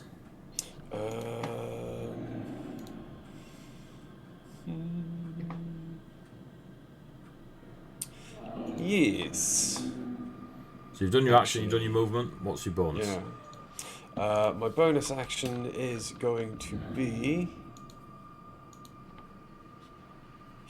I am going to use. There we go. Wrathful Smite. I'm going to cast Wrathful Smite, which means on my next melee attack. If I can concentrate on it for up to a minute. On my next melee attack, I deal an additional 1d6 psychic damage. If it fails a wisdom saving throw, it's frightened of me until the spell ends. Cool. And that is the end of my go. Althea, you see Bjorn, flame on, and just go flying out across Super off silent. the cliff. Yeah. So I worked this out, and it works in my head. So 30 feet takes me to here. Okay. 30 feet of movement. So Roll20 is telling me that from here to the bottom of the cliff is 15 feet. Is that right? No. How tall is this cliff? From right now where you are, probably 30. Okay. Is there a ledge, like sort of halfway down? There is a lot of growth just beneath your feet where you and Faze are standing, so there might be a ledge. But you can't see one from where you stand. I want to summon my echo I need to summon it 15 feet away from me. And I want to summon it down the cliff. So Well, it'll either stay there or fall. yeah, I don't want it to fall. I will hang on.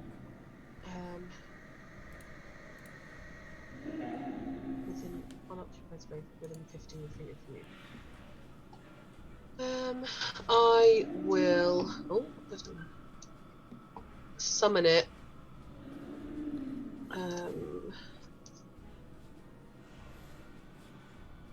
I'll summon it there, so sort of in the brush further along the path. Is Okay. that okay? Yeah, that's fine. So I'll pop it there, and then I will move it, which I can do for free, and as long as it stays within 30 feet of me, it isn't destroyed. So I'm going to move it, so if it's there, I'll move it another 15 feet to, 10 feet to there, and it's still within 30 feet of me. So my echo with my bonus action is going to end up here.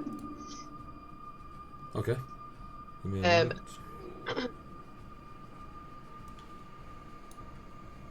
Here, did you say? Here. Next one along to the right, that's it. Cool.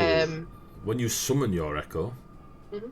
they are in a gold and blue armor, and across the blue there is a star sort of decoration theme going on. Someone's like dotted the constellations across the crest of the helmet, down the back of it, on the inside of the shield, and their colorations are again of the Etorian sort of aesthetic in armor, but of gold and blue with the nighttime starlit decoration.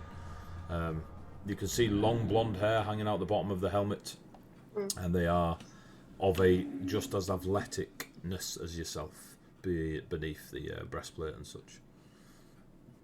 Look really confused, but not focus on it for too long. And then, so I can choose to attack from my echo's position, so I'm going to do that. Okay, so you summon it for a bonus. Summon it for a bonus, move it for free. Move it for free. And then action, I can choose to attack from it. Instead of from you. Okay. Yeah. So yeah, it will swing its longsword that it has. That looks like mine, I imagine. Yeah, it's a mimicry of yourself, bar the obviously decoration and coloration of the armour and such. So I'm keeping shield up, so it'll be one-handed. And that is 24, 17 plus 7. Yeah, smash. So for 11 damage. 11, And then- 11 what? 11 slashing, piercing, whatever long swords do, one or the other. Doesn't say. It's slashing. Slashing. And then I'll unleash Incarnation so I can do it again Ooh. from the Echo. What's the Unleash Carnation?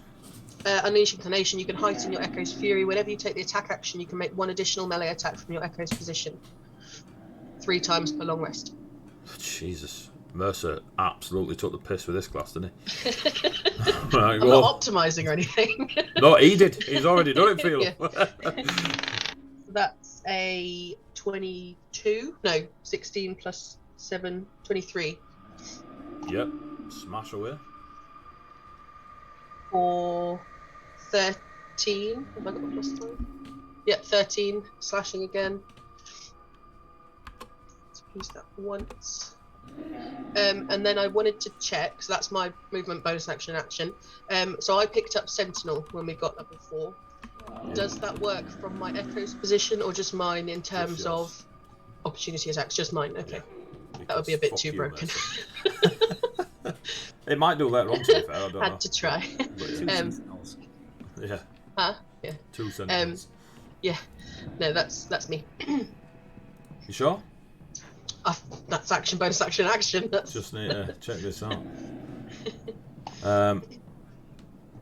Right, so.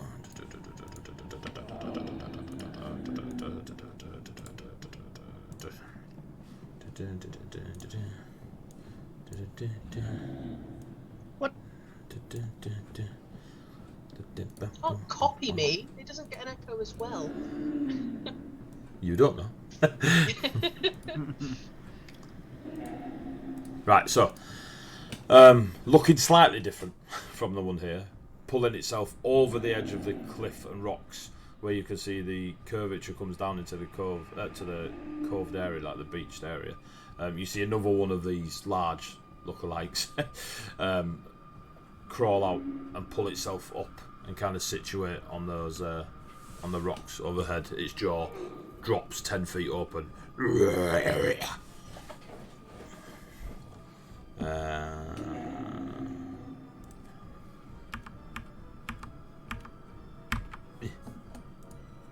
And it will try and bite Althea. 21. Althea.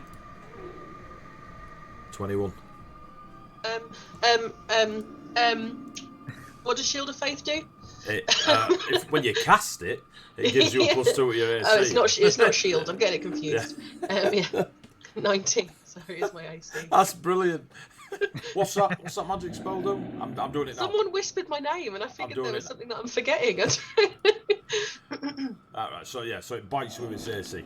It bites you with its AC and damages you with its teeth. You take 8 points of piercing damage. And that's swallowed. Hang on, I've got a reaction somewhere. So many things in this shit. No, it's nothing to do with Sentinel. Wait. 2 of your party swallowed. Velk.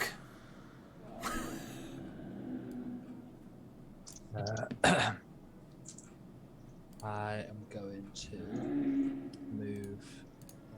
You're restrained and blind, Alfie. 5, 10, 15. I'm still on the side of the cliff there, yeah? Yeah, yep. And I'm within 30 feet of the one on the beach. 5, 10. I'm going to use... Yeah.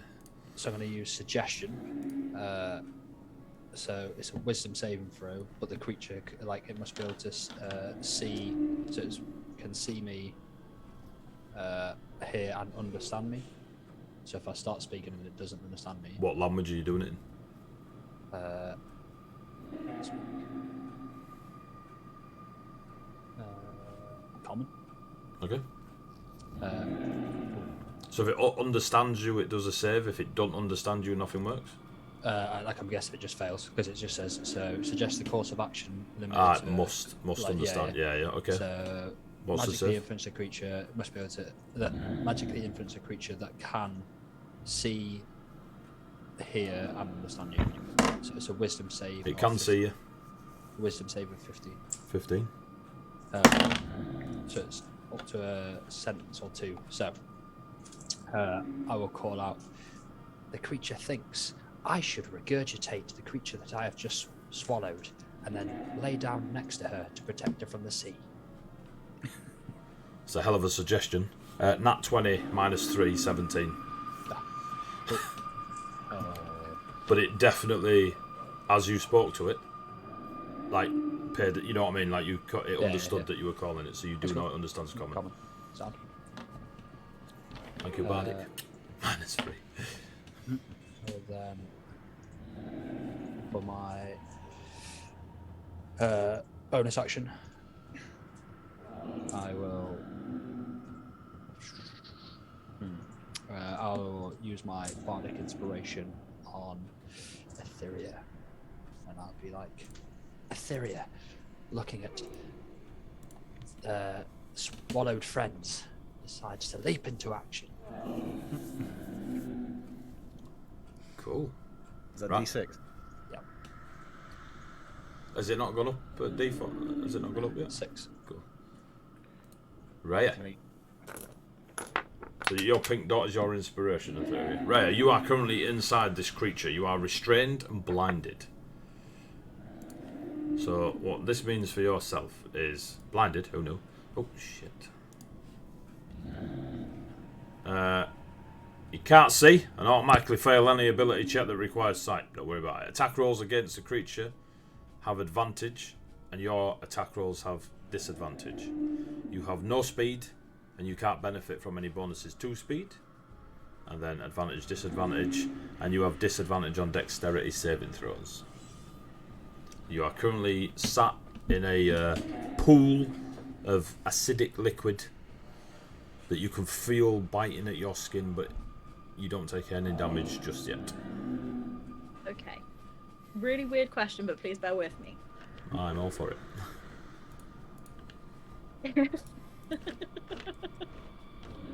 If, for instance, I was suddenly transformed into, say, a warhorse, would that cause regurgitation?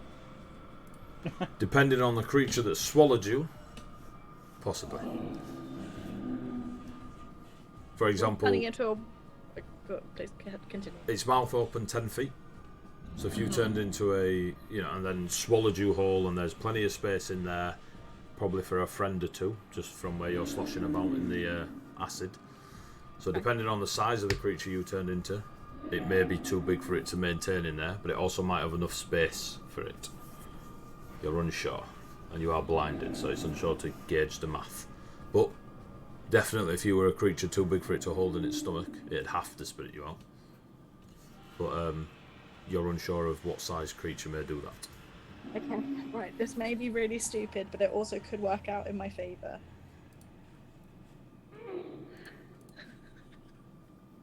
Oh, God. I would like to wild shape into a warhorse, please. Into a warhorse. Can you? How big is a warhorse? A large creature. Okay. And does it have a little description? Is it just a horse, or is it a warhorse that has barding and stuff like this? It is a horse? warhorse, large beast, unaligned warhorse. Cool. Give me a sec. Because even if it does nothing, someone else might be able to use that to their advantage. I mean, you've got extra hit points there as well. Like, you can survive a bit longer. Yeah. Also, it's height advantage. As this thing goes and spits out Raya as a centaur warhorse. There is horse on my list, but I can't be asked scrolling through it. And I got to centaur first, so now you look like a centaur. So. Okay, fantastic. But it does spit you out. Would it not? Wait, hold on. Where's Althea? Is it Althea? It was inside with me. No, Althea's in a No, different it was in the other Inside one. the other one. Okay, that's fine. Sound. You are covered in an acidic stickiness. Beautiful. Some call it bile. Amazing. Genuinely didn't think that would work, so I don't know where I'm going from here. I am going to run 20 feet. Fair. Run 20 feet away from it, but not Where? near the other one that I have now suddenly seen. So where are you going? That's what. Hold on, I'm getting there. I'm getting there.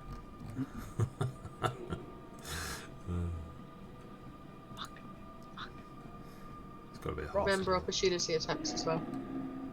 Dives into the sea. End it all. We all know war horses are great swimmers. The Guinness advert. Tick, follow, tick, follow, talk. There you go. Okay. I knew I had a horse in here. Great, I'm a horse. You did turn into one. I know, Wait, I didn't what do you mean? anticipate you to I'm have a a horse. token for that. You can thank Coyote Grey on Roll20 Market.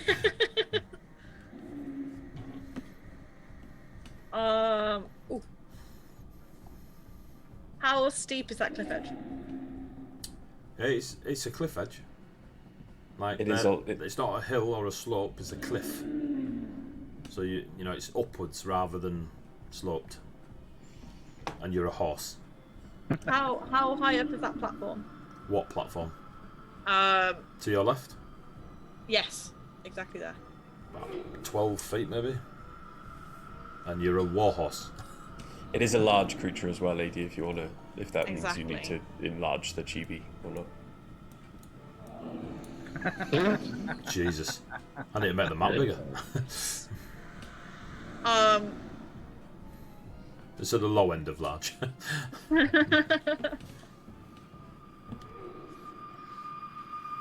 Can I please attempt to get onto that cliff edge?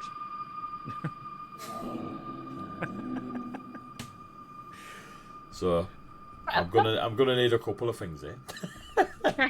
Just run sideways. Like a crab. So Like a goat. you're gonna try. I think Yeah, Skyrim it like that never went wrong. So you're gonna try and he's leap just to said this it bit as here, a yeah? Uh-huh. Right. So I'm gonna do an attack of opportunity as the large Okay. meaty meal runs away from me. Okay. What's the AC of the horse? 11. Okay. I rolled a 2. So as you run away from it, it just kind of lashes out with its big chunky hands. But you've took like 3 steps and you're away. Like, who needs a running jump? Eh? You're a war horse. I can leap like a salmon from the sea, or a horse from the sand, 15 feet in the air onto a cliff edge, and ballerina dance with a very difficult athletics check, please. In You fact, said I could try, so... give me an athletics check. Okay. This will make your acrobatics check DC. So Can definitely attempt. So athletics, correct? athletics first, and this is going to determine your DC for your acrobatics check to not fall off in the cliff. That was an 18. Cool. Now I'll give you an acrobatics. Ooh, dirty 20. Cool. Circus horse. Please, please, please, please. Oh, you land. That is your turn, however. That's fine. That is perfectly fine. Bjorn, you've just seen a horse regurgitated from the creature that swallowed Rhea, and this horse, like, mule kick. Couldn't have horse kicked, they had to do a mule kick. Away from this giant guzzler. Leap from the sand with no real traction. And scramble up the cliff and tippy-toe it onto this... probably about here, to be fair. I'll put it there. Tippy-toe it onto the ledge that you're kind of flying above. No sign of Rhea, though. Okay. Knowing what I know about Rhea, I am absolutely going to assume that horse is Rhea. You cracked on. But It's I'm Aetheria's going to... go. Oh yeah, sorry, it's Aetheria's Hey, beyond Paddy's turn. Sorry. Etheria? Hearing Velka narrate my life, I'm going to stroll towards the cliff. Do I have a point of view on both of these big babies? The big one, the one at the top, yes. It is up the cliff edge, you know, at the top with yourselves. And then you can see slightly down the one at the bottom. Can I see it clearly enough that it's a clear target? Yes. I'm going to draw on my sorcerer's magic, and I am going to take both my hands and fling 2 chaos bolts. Twin spell. Remember, you are a sorcerer point down. I am, yeah. Cool. I'm going to do it at 2nd level, Okay. which will cost me 2 sorcerer points. So that means 2 attacks or 1 attack that goes and hits both? If it's twinned, I think it's just 1, isn't it? And the effect happens, is that right? I've never been a sorcerer before. Twin spell, I think you can choose a second target. Yeah, With a single target use second spell. creature in range with the same spell as long as the spell of the level it's being casted is capable of targeting more than one creature. It doesn't say whether it's a separate roll. Just do 1 roll. One roll. So, don't let me down, dice. Wizards get hold of me and tell me I'm wrong. Good for them.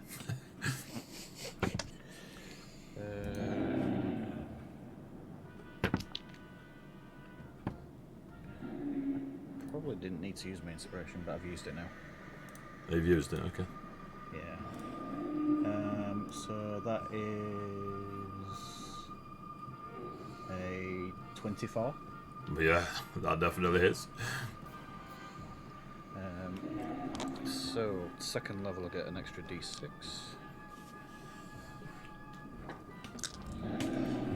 Chibi. 8. So it is going to be thunder damage. Oh, okay. How much of it? A pretty shitty roll on the d6s, but that's 8, 9, 10, 11, 12, 13, 14 points of damage. Ooh.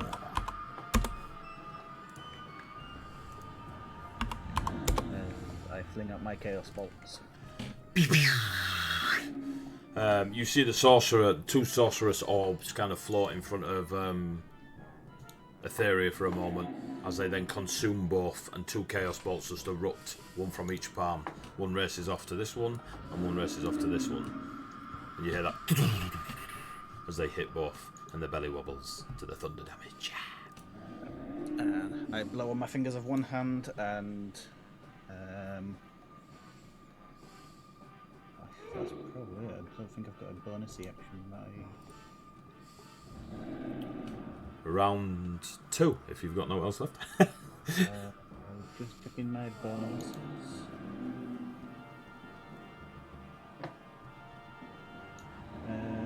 No bonus at this time. Cool. Yep, just blow my fingers. Top of the round, phase 2. Phase 2. Round 2, phase. Phase 2 works for me. So I'm not going to move because this one's now pretty close to me anyway. But what I am going to do... It's technically in combat with you. Because it's a square, because obviously you're on a grid, so its square is in combat with your square. It's just the artwork is obviously in the middle. Yeah. Does that make sense? It feels... Okay, yeah, that's fine. That's okay. Can I... Well, I'm going to activate my necrotic... Like that, Fizz. Yeah, that's fine. And your square's like that. He's a big boy. Yeah. I'm going to activate my necrotic shroud first. Okay. So you would see her non-purple eye go black, and she's all shrouded in shadows, and I think this is where she gets the skeletal wings. Is that right? Or does that come later? You do get your skeletal looking wings. You just can't fly, I don't think, as a fallen. No. So my eyes turn into pools of darkness, 2 skeletal, ghostly, flightless wings sprout from my back. And I am going to need... Sorry, Velk. Velk, Etheria, and Jelly Belly and Bjorn to make charisma saving throws, Jesus. please. Oh no. Oh, sad you are. Charisma. Yes. 17. It's fine. Nat 20. You're fine. I got nat 20 as well. You're fine. Am I as being in the belly of this creature? No, you are. You should be fine. Yeah, it's more sight. Oh, okay. Did Bjorn after? Yeah. Yes, I rolled a 19 for 26. Yeah, you're all fine. None of you are scared. You're good. So that's the first one. I'm going to use my spiritual weapon to hit the Jelly Belly as a bonus action. Jelly Belly? Jelly Belly the first. At least I hope so.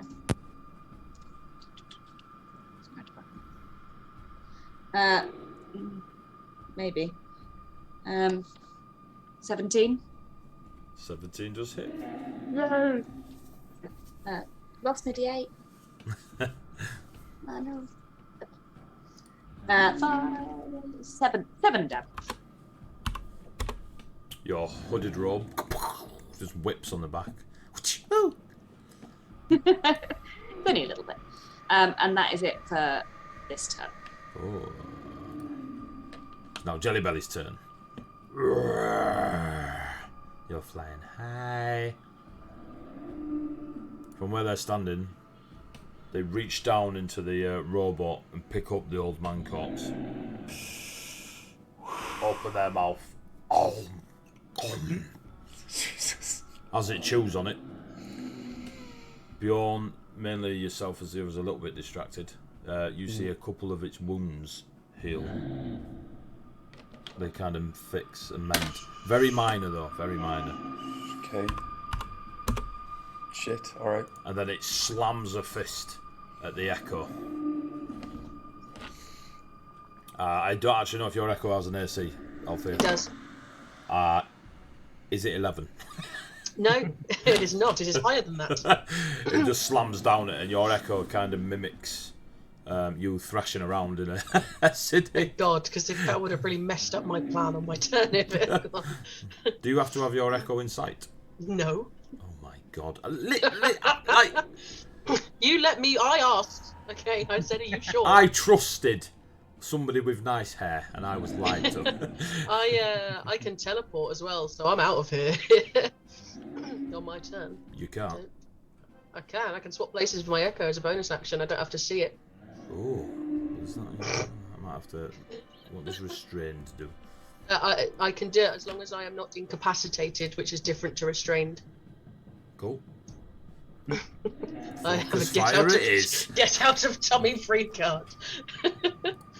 But I've got cool roleplay because I need to apologise for the Echo, so I need to Do you do that at birth as well? Like they get out of Tommy free card. Yeah, I just pop out and swap places with someone random. What a horrifying thought. Oh God. And that's how her mother died. Midwife was 6'2". So, it does that. Beyond, your turn.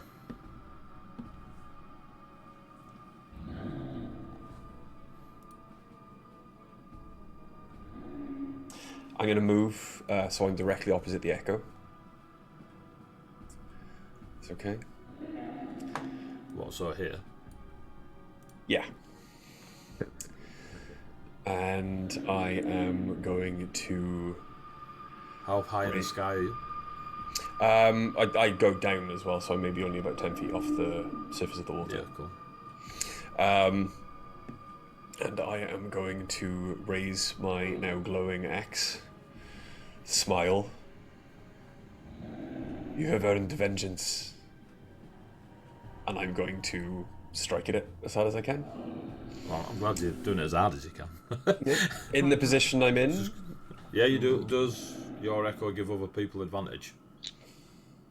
I'm assuming Mercer was stoned when he wrote this, so yeah. It has actions and reactions and bonus actions and movement, so I don't see why not, but it's up to you. Let me have a look at bloody Echo Knight. There's nothing. I'm looking at it. It says nothing I about ain't it. trusting you. I looked all this when I asked if I could play one.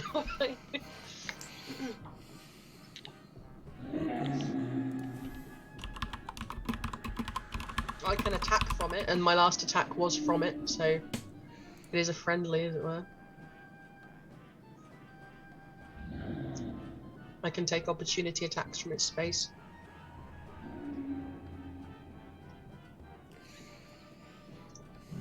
Doesn't say you can. It'll be a your call thing. It's not. It's like some people, some light DMs allow spiritual weapon to be a friendly. Like it's a manifested thing. And Yeah, but up that's to you. just stupid. Rich just put his hand up to say that he does that. Like it's the same concept. It's a AD's fully manifested- aware that I do. Yeah, it's a manifested thing, so it's down to you. It'd be the same as a wizard conjuring a mirror image. Looks like a person, feels like a person. It's It's a duck. actually a person. Yeah.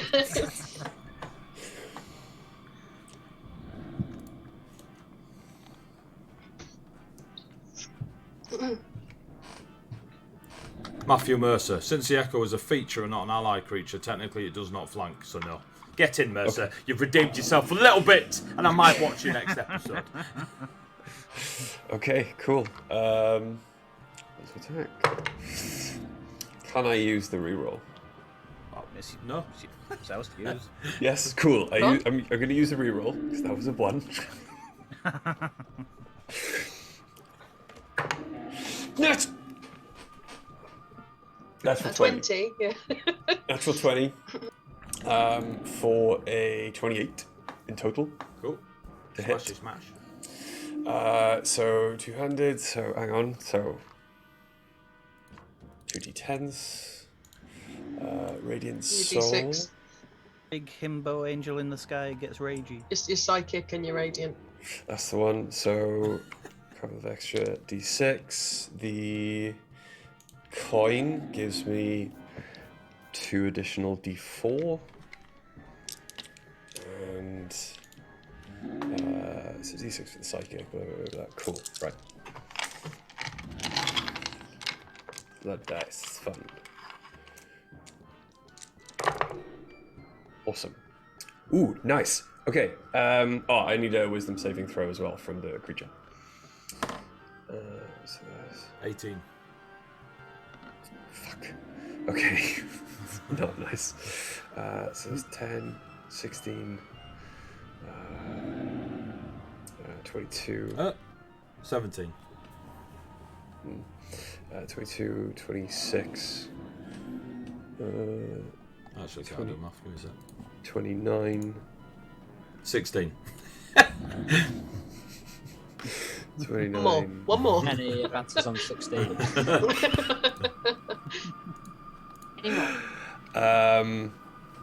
Okay, so that is 32 points of damage. Points of what? A mixture of types. Yeah. I've literally been asking every time someone damages it. I know. Okay, so How much of it is slashing? slashing is 16. So 8. Okay. So the other 16 is other stuff, yeah? Yes. Well, that's fine. Radiant, That's fine. Radiant Radiant and and Psychic. That's fine. It's just a slashing I needed, mate. Thank you. Okay, cool. Bam! From the holy fires of Death Angel of Koshka, you slam your magic act into the creature. One of its bellies expires, but the other 10 are still there. Okay. Well, I've never been called 10 bellies. You can't prove it. You got anything else? Yeah. I'm gonna bonus action Misty Step. Cool. And I'm going to go and flank the other creature opposite phase. So you can Misty Step 30 feet. Misty Step? No, Misty Step is 30 feet. I think it is 30. Yeah. Oh, okay. No worries, I'm going to stay where I am. Yeah, there you are. What a shame. Althea! Ping! I will sort of take a deep breath. I'm in the stomach. Do I take any damage from being in the stomach? I'm pretty sure it's the end of its turn. Okay, Hang on. that's fine. GG start. I'll be out of it by Yeah, then. start of its turn, yeah. Start of its turn. Okay. So I will take a deep breath, psych myself up. Never done this before. But I feel I can still feel the connection to my echo because I'm not incapacitated. And I am going to envision myself in the echo's place. So sort of close my eyes, almost attempting to see through the echo's eyes. And when I open them again, I've swapped places with my echo. So the echo will be in the stomach, and Okay. I will be in the echo's position as my bonus action. Poor Echo.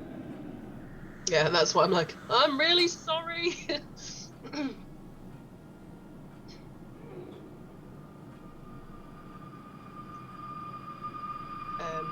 And when I appear in the echo's position and knowing where the echo has gone, I'll just sort of say to myself, like, your sacrifice was appreciated. Thank you. And then I turn and swing at the one that Bjorn's just attacked.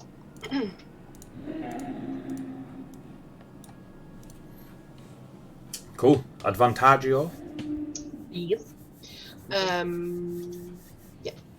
You see the, 9 bellies across the way, like, ooh? I mean, it's got sort of like a full stomach. Well, it Yeah, but it wasn't wasn't the thing it swallowed. airy. It's now just seen the thing it swallowed appear somewhere else. Oh, that's a nat 20. Cool. And the other one was a 2. So. I'll Is take it the currently two. looking at Beyond? You what? Sorry. Is it currently looking at Beyond? Are you just attacking its butt? I'm attacking its butt. Yeah, fully attacking its butt. I'd like to go back of the shin, but It's just not not calf. its butt. You know what I mean? So for a 27. Yep. Ouch.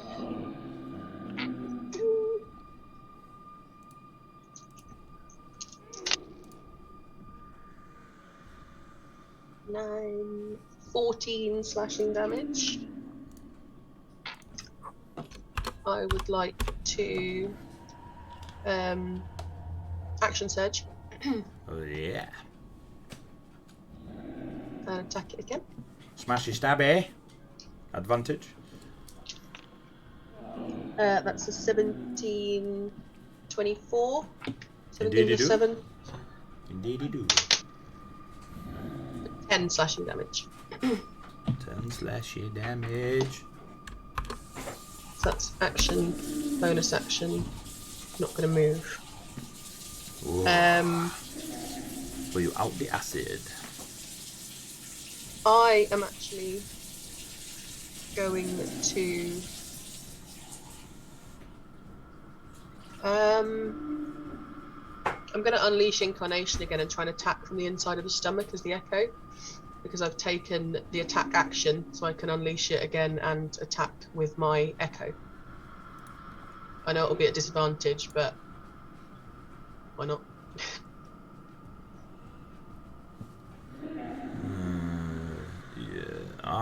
Yeah, go on. You sure? I was going to say you should have done it on you. The first one rather true. than your No, I action don't surge. mind. Don't worry about Yeah, well, no. you'd have done it anyway, so do you know what I mean? Like, you would have done it if you'd have known that, so yeah, go for Yeah, it. yeah. I mean, it doesn't say you can't, Advantage. because, why would it? Fuck you. I can't wait till you come across my echo, right? Disadvantage at a 12, so I'm guessing that misses. Why is it this? Because it's blinded and stuff. Because I'm inside, yeah. Yeah, cool. 12 does not hit. Cool. Then that's me done. Does it feel like a kick from the baby? Yeah. It's a potato. Right, it's now the creature's turn, of which your echo takes. Oh, AD, 11. you're going to hate me so much. Go on. So, do you want me to? I'm just going to read. I'm going to read. Where is it? Where is it? The echo is magical, translucent grey image of you that lasts until it is destroyed. It is immune to all conditions. Just for future reference, like I'm not asking you to record anything, but it wouldn't be blinded or restrained inside the stomach. Cool. So what was your highest roll on your disadvantage? Still wouldn't hit, but I'm Cool. just letting you know that it's a stupid Oh, you look subclass. so disappointed. You take 38 points of damage to your echo. It has 1 hit point, so it disappears. That's cool. AD, you're gonna hate me as well. I was concentrating on the dice because it was a crit. It takes an additional 3 points of slashing damage and 4 points of radiant. The one I hit. I don't mind. It takes 1 point of damage. And how much radiant? Oh no, sorry, it's 6 points of slashing, so I already did it. Oh, I Three, see, I sorry. see. And 4 radiant. Cool. And mine did 10 extra. So this creature here will punch Fizz in the face. Oh. Seems right. 21. I mean, I was about to say like I'll cut a word if that's cool. Go for it.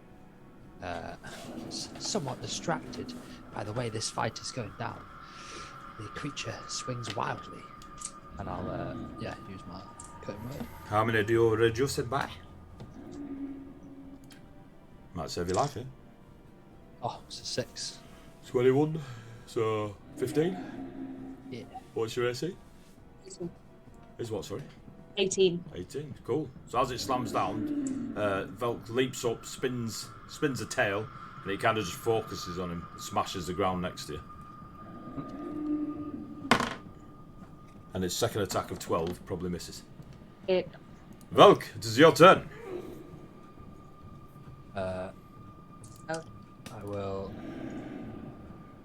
The one on the beach. I will say doubt starts to creep into the giant's mind as to whether they can win this fight, and I'll cast Dissonant Whispers. Is it a save? It's a Wisdom saving throw of 15. 15. You're good at saving. Nothing else. So it takes half damage. Half did damage. And doesn't. Is it psychic? Yeah, so it takes half damage and nothing else. Very, very wisdomous, this giant sand creature. -3. So. -3. 12 psychic damage, half, so 6 psychic damage. Why is it halved? Ah, because of the save. Yeah. And that's what it does. It grabs at his head as it hears these whispers.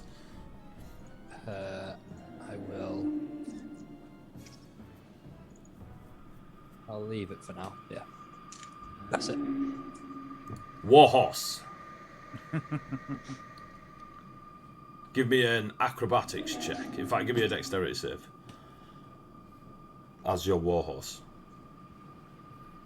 Yeah. Yes. Sorry. So, I just forgot that I was Warhorse for a second then. This is off your warhorse's stats, not yours. Do we have a reroll? No. It's been used. It got used on a bit of damage. Sorry, Ray. I'm still not going to be able to help myself, so it's a natural one. Yeah, no. Bye, horsey. Right, go. Tell me your turn. Sorry? Get on with your turn. Sound. I am going to cast Out of Wild Shape, please. Cool. You cast out a wild shape mid-fall. What do you do? Fly. Cool. Simple. Flap, flap, flap, flap, flap. Wings! When you were like, can I use a reroll? I was like, just fly away. I go through 7 rerolls. You've got wings. Well, compared to last week when we had like 10 in the last Was it hour. Tony that used like, I've used 4 rerolls and it's a 16. They're Tony's rerolls. Okay. So, you, is it a bonus action or can you just drop out of it? I can just drop out of it. Cool. There's nothing about bonus action or anything like that. I'm then going to cast Hunter's Mark on the one on the sand. Hunter's Mark. That's your bonus, yeah? Yes, that is my bonus action. And then for my action, I would like to cast Ice Knife, please. Ice Knife. an attack, I believe. Indeed. Cool. Get ready, Althea and Beyond.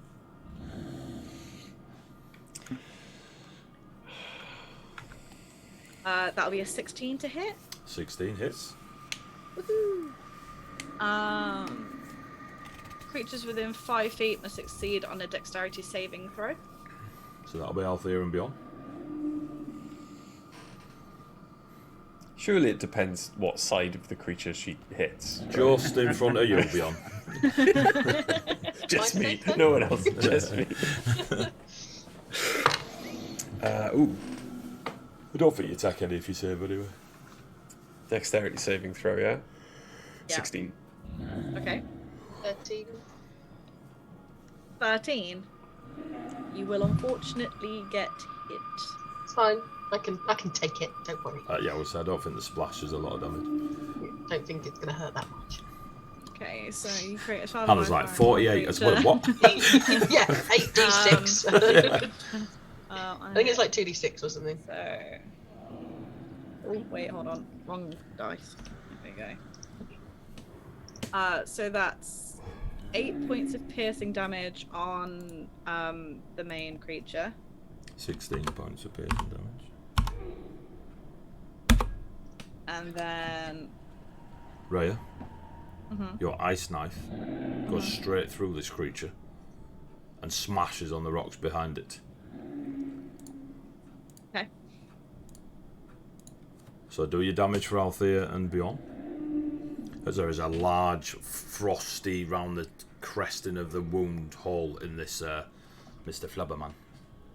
As your ice knife goes like a sniper rifle through it. And then that'll be 8 points of cold damage. Is that to Althea and half to Beyond? How does the splash work? Shard that explodes, the target and creature within 5 feet must make a succeed on the dexterity saving throw, or take 2d6. So that would just be Althea. Yeah, it's not safe for half, it's safe for none. Okay, so none for Beyond, and then roll some damage for Althea. So it's a separate roll, is it not? No. I think you rolled it and it was 8. No, it's, Okay. it's 1d10 for the knife itself, and it's 2d6 for the splash damage. Okay, so yeah, separate rolls, yeah. And then it's an extra 1d6 for Hunter's Mark. Hunter's Mark is only on that won't weapon affect attacks. Althea. That won't affect Althea. Yeah, I know, but I just wanted to roll it so I knew. And what I Hunter's had Mark when is it on was all your six. attacks. Hunter's Mark is on weapon attacks, not spell attacks. Isn't ice not classed as a weapon? It's a weapon attack is with a weapon, not a spell. Ah, So, ball you titties. killed it anyway. It's dead. The Fantastic. creature's but dead. But it's the damage that Althea takes that we need to know. Okay, yeah, 6 points of cold, 8 points of cold damage. There we go. Yeah. That was the journey. Eventually. And can Althea and Beyond give me a dexterity saving throw, please, as the creature falls? I just failed one of those. Then you might succeed this one. Well, I didn't. Okay. 16. 4. Althea, you take 4 bludgeoning, and you take 2 bludgeoning, Beyond. Okay. Weirdly enough, with my build, I can take damage. It's fine. Oh no! Yeah. As the creature died, I would like to move my Hunter's Mark over to the other one, please. Okay. That's your bonus action of your next turn. Is Sorry, it? I played a ranger in our Icewind Dale campaign. All I did was Hunter's Mark. You should have it in front of you to read if you want. You can use your bonus action on your subsequent turns of yours to mark a new creature. Thanks. Damn it! It was all Vale did. It was all Vale did. Who's Vale? Who's Vale? Yeah. And then with my movement, I would like to fly to solid ground. Would you? Back over to the tents over here, please. Cool. Dead creature. Etheria. There's a large frosty hole in the one on the beach. You saw Althea and Bjorn just kind of like one fly out the way. Althea kind of took a bit of a slap upside her head, readjusted her helmet, regained her footing. And there's Mr. Flubberman too next to you. What do you do? It's currently in Right. melee combat with Fizz. Just As Rhea flies past, so that was very cool. that was very polite. There.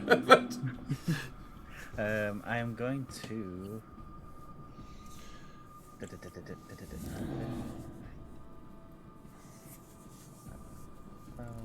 Yeah, I'm gonna cast Chaos Bolt on the remaining big baby with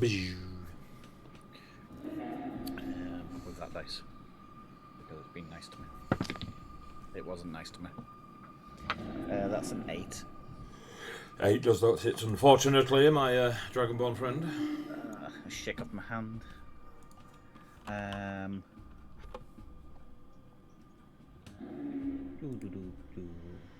Are you bonus action stuff or?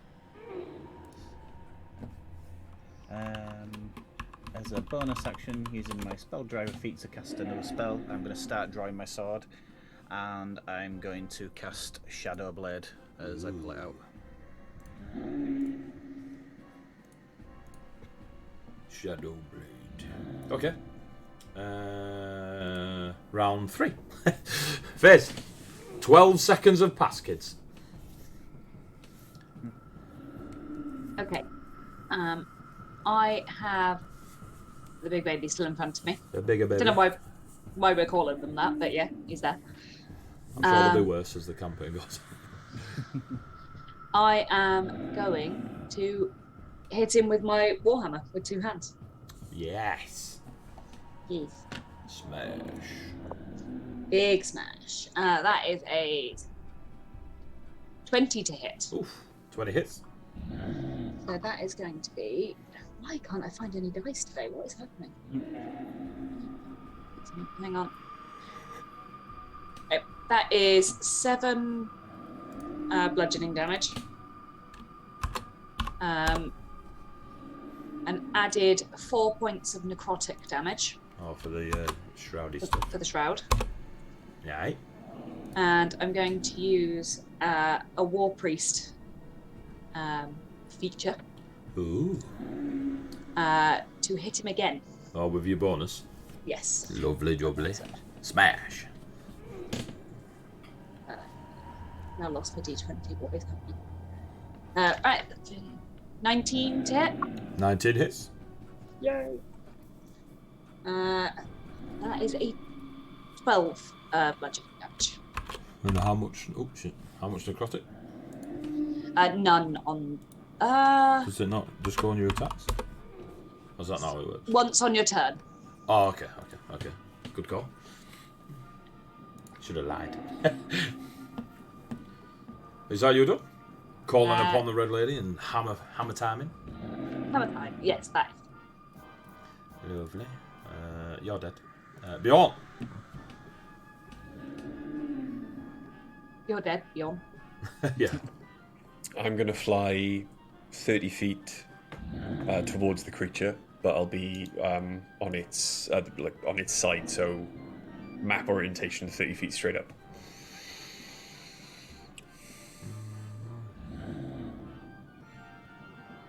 See you there. Mm-hmm. Cool. And you would be on the ground there. Yeah. Yeah, cool. That's fine. There we go. Okay. Again, bonus action, Wrathful Smite. Lovely. And I am going to attempt to hit it. Guessing from position, no advantage this time. Not quite there, no, mate. 1 or 2 more squares than you. Okay. That is going to be a 21 to hit. Yeah. Okay. So, and I'm going to need a wisdom save from him. Wisdom. That 1 -3.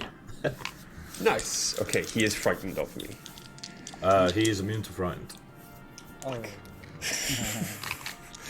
Oh well. Okay. It's going to be 16, 21, 24. Damage Sorry, types, hang on. yeah. Right, okay, 10 points, sorry, 16 points of piercing slashing damage, sorry. 16. Yep. Half to 8. And then the rest. Okay, so that's going to be 6 points of psychic damage. Yep. And 7 points of radiant. Off the coin, yeah. Bush. No, coin and the radiant. Oh, okay. Oh, yeah, cool. Coolios, bam! Axe come flying in, smash. Is that buds? That is the end of my go. Cool. Althea. Ready for some more more bullshit. So I'm going to move my 30 feet to take me to here. As I can't get any higher up in the map to be directly opposite phase for flanking advantage, is that okay there? 5, 10, 15, 20. Yeah, well, you're flanking anyway, it's a straight line, so yeah. Okay, cool. And then I'm going to bonus action summon another echo on the other side, directly opposite me. And then I'm going to, so that's bonus action, I'm going to take the attack action and attack the wobbly belly thing in front of me. You know, ogres, giants, trolls, anything. You lot have come up with Wobbly belly. anything but. Wobbly belly thing. We've got jelly babies, we've got babies, we've got wobbly bellies. That's a nat 20. Yeah, that hits. 27. Boom. So double that. Plus 5. 13 slashing damage. Yep. And then Unleash Incarnation, attack from the Echo's position. Last one for this long rest. Remember, it doesn't do advantage. Yeah, fine. 19. 19 hits. They're quite easy to hit. They're very large and wobbly. 12 slashing damage. 12 slashing damage. The echo doesn't promote advantage, but does it get advantage? No, because it's a feature, not an ally. So you can't give it the advantage. It can't, it can't benefit from advantage. Because it'd have been all or nothing, if you know what I mean. Yeah. Yeah. So, yeah. So that's the last one of them. And then, yeah, that's me. Done. Shabaya, it's go. If it attacks anything other than me, I'm going to sentinel it, just so you're aware. So, good for you. I'm just letting you know. I just don't want to like butt in if you're talking. Have you read Sentinel? Huh? Yeah. What does it do? Opportunity attack. Use my reaction if it attacks anything other than me within 5 feet of it. Does what? Oh, you use your reaction to hit it? Yeah. Cool. It's hitting beyond. Okay. Do you want to hit it first? You do yours and then I don't mind. No, you hit it first. You might kill it. 19. A 19 definitely hits. Bulk. Say again, sorry, I was just responding. I hit him for a 19. I'm just in case you want to do your I've cutting been words. saving. Yeah, I've saved. Let me check how many I've got left. Yeah. I noticed you weren't quite in the zone. So, Yeah, just responded to some stuff. Yeah, no worries. Yeah, that's cool. So 19 is the score that I hit with Met. If you want to roll your, tell me what you do and do. Troubled by the death of the other giant, he swings wildly again, and I'll cut in words. Takes off 2 this time. 17 beyond. My AC is 13. Oh shit! All right. That wouldn't have worked at all. That's cool. All right. I still I won't remind you next time. Still do it before I know the result. That's good. Oh, do you have to do it before the result? Yeah, because otherwise. Yeah. Otherwise So I don't know if it hits or not, but yeah. Yeah, that makes sense. You take 9 points of piercing damage, and you are swallowed. It's your turn, Volk. So 18 on my opportunity. 18 hits. 8 slashing. 8 slashing.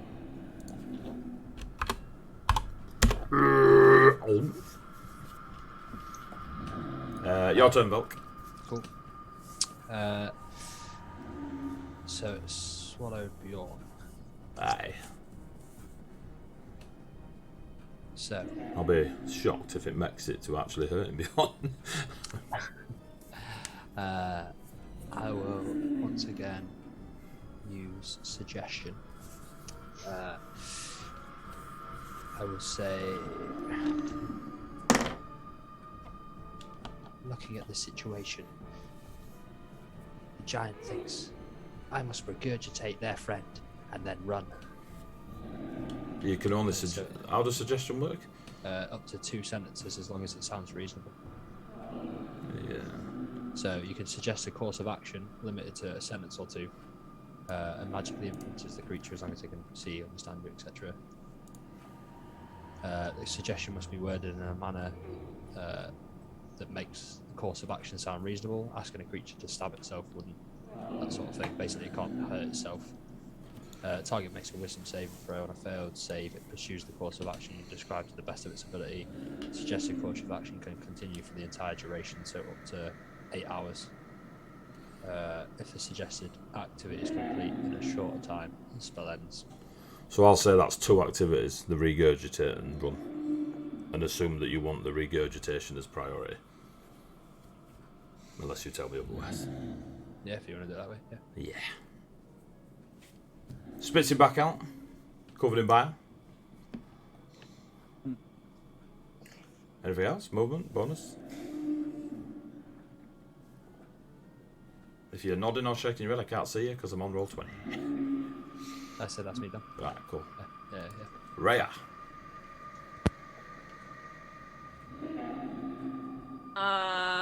I would like to ice knife, please. Ice knife. Shoot you away. Phase. Such a weird way of doing it on massive creatures. Yeah, go on. Don't worry about the dexterity saves on the other 4. It's a 15. 15 just hits. And happiness. Does anyone need to make a dex? No, that's what I was saying. Oh, sad. It's like 20 feet high, so Okay. Shame for the head. yeah, they're all on the floor. Brain it. That's 5 points of piercing damage. Piercing 10 points. Sheesh. Along with 8 points of cold damage, please. 8 points. Yes, please. Anything else? Bonus action, Hunter's Mark. Oh, wait, no. Yes. Yeah, you can move it to it. You should have moved it to start with. Would have been more Yeah. efficient, but yeah. Yes. I completely forgot. Well, I will say you said you did say it last, so I will let you move it. Does it give you extra damage? No, because we Honest. don't class ice knife. Because of the as ice a knife. Because of the weapon. ice knife. It's a spell. Okay. I will let you change that spell if you so wish, because it's unlikely you'll be running in, unless you're going in animal form. So it's up to you. Anyway. So you moved your hunter's mark across Etheria. Yep. Does your go? Yep. So, having cast a Shadow Blade on my sword as I draw it, Wobbly man looks very wobbly. I'm going to walk up to Jelly Belly. And I'm going to slash it with my shadowy sword. Shadowy sword.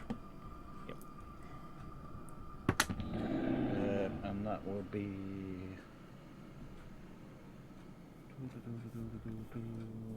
I think it's a 17. Oh, 17 hits. Yep. And Shadow Blade... 2d8. That will be a 7 damage. 7 what damage? Is it psychic on the shadow blade?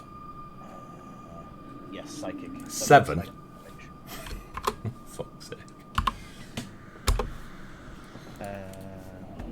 Did it have 8 hit points or something?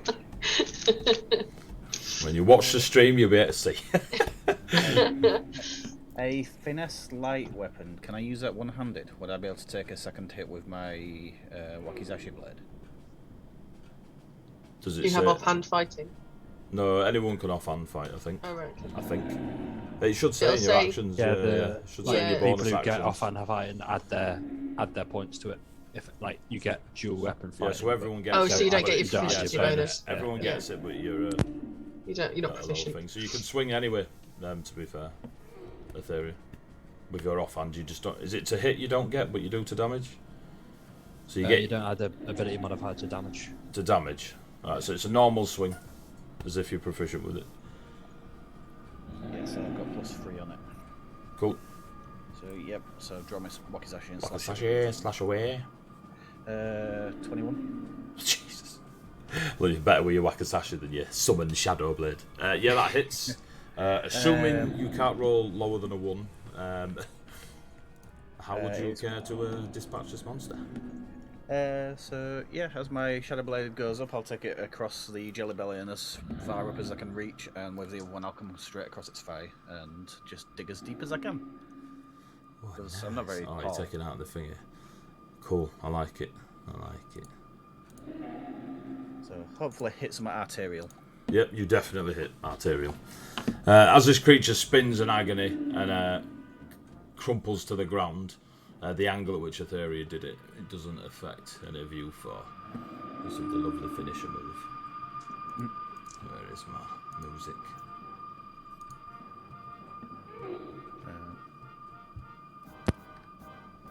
Where is my music? I've lost my music.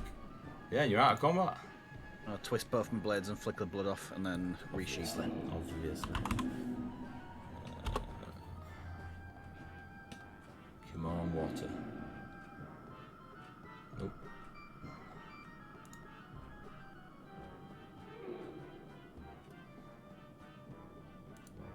That's not what I had before, but fuck it, I'm using it.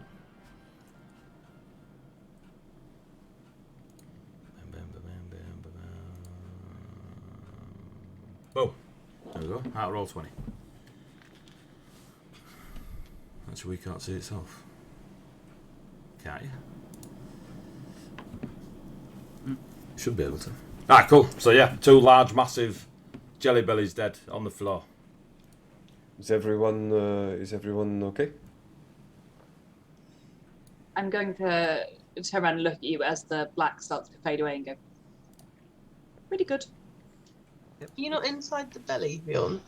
Oh no, you're regurgitating. No, Sorry. Velk.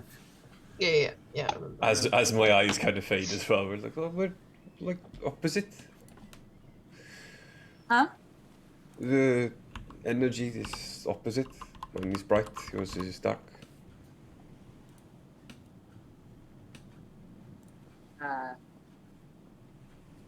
Yeah.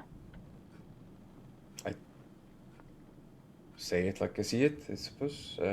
Sorry. I am going to give that poor soul in the tent a proper burial. There's also one in the boat. Oh think- no, he was. No, he got eaten. Yeah, the first one ate it. Don't go munch. I didn't see him in there. No, didn't after see you came much, out. After you came out, he was then eaten. If The they- jelly picked up and then. Can I go and examine my echo and see if I can look a bit closer and recognise any of the markings on its armour, or see if anyone else can? Yes, you can. How long does the echo stay? Until I dismiss it, I'm incapacitated, or I summon a new one. As long as I like, apparently. Yeah. How did it? I'm happy for you to redo them. Like I Echo say. Knight literally is like he did Blood Hunter and it was nice. No powers whatsoever. It was just nice. He just liked the Witcher, so he did the Blood Hunter. Then I mean, someone's I don't gone. get spells. Why don't like, you it's do not like you don't need It's it. the only thing I can do. Like I don't. There's nothing else that I can do as a I fighter. don't need anything else. No, I know, but it's not like They're fine. They're easily dealt with. one trick pony. Like They're the best classes. Give me an investigation check. Oh, give me a history check. Sorry, if you're looking at your yeah. your just, echo. Oh, good, a -1. Amen. That's a 14 for 13. Where is Althea? I want to like sort of beckon others around as well that might have different knowledge of different histories and stuff. See if anyone's willing to have a look as well. Freya goes over out of pure curiosity and very confused as to why there's now 2 but not quite 2.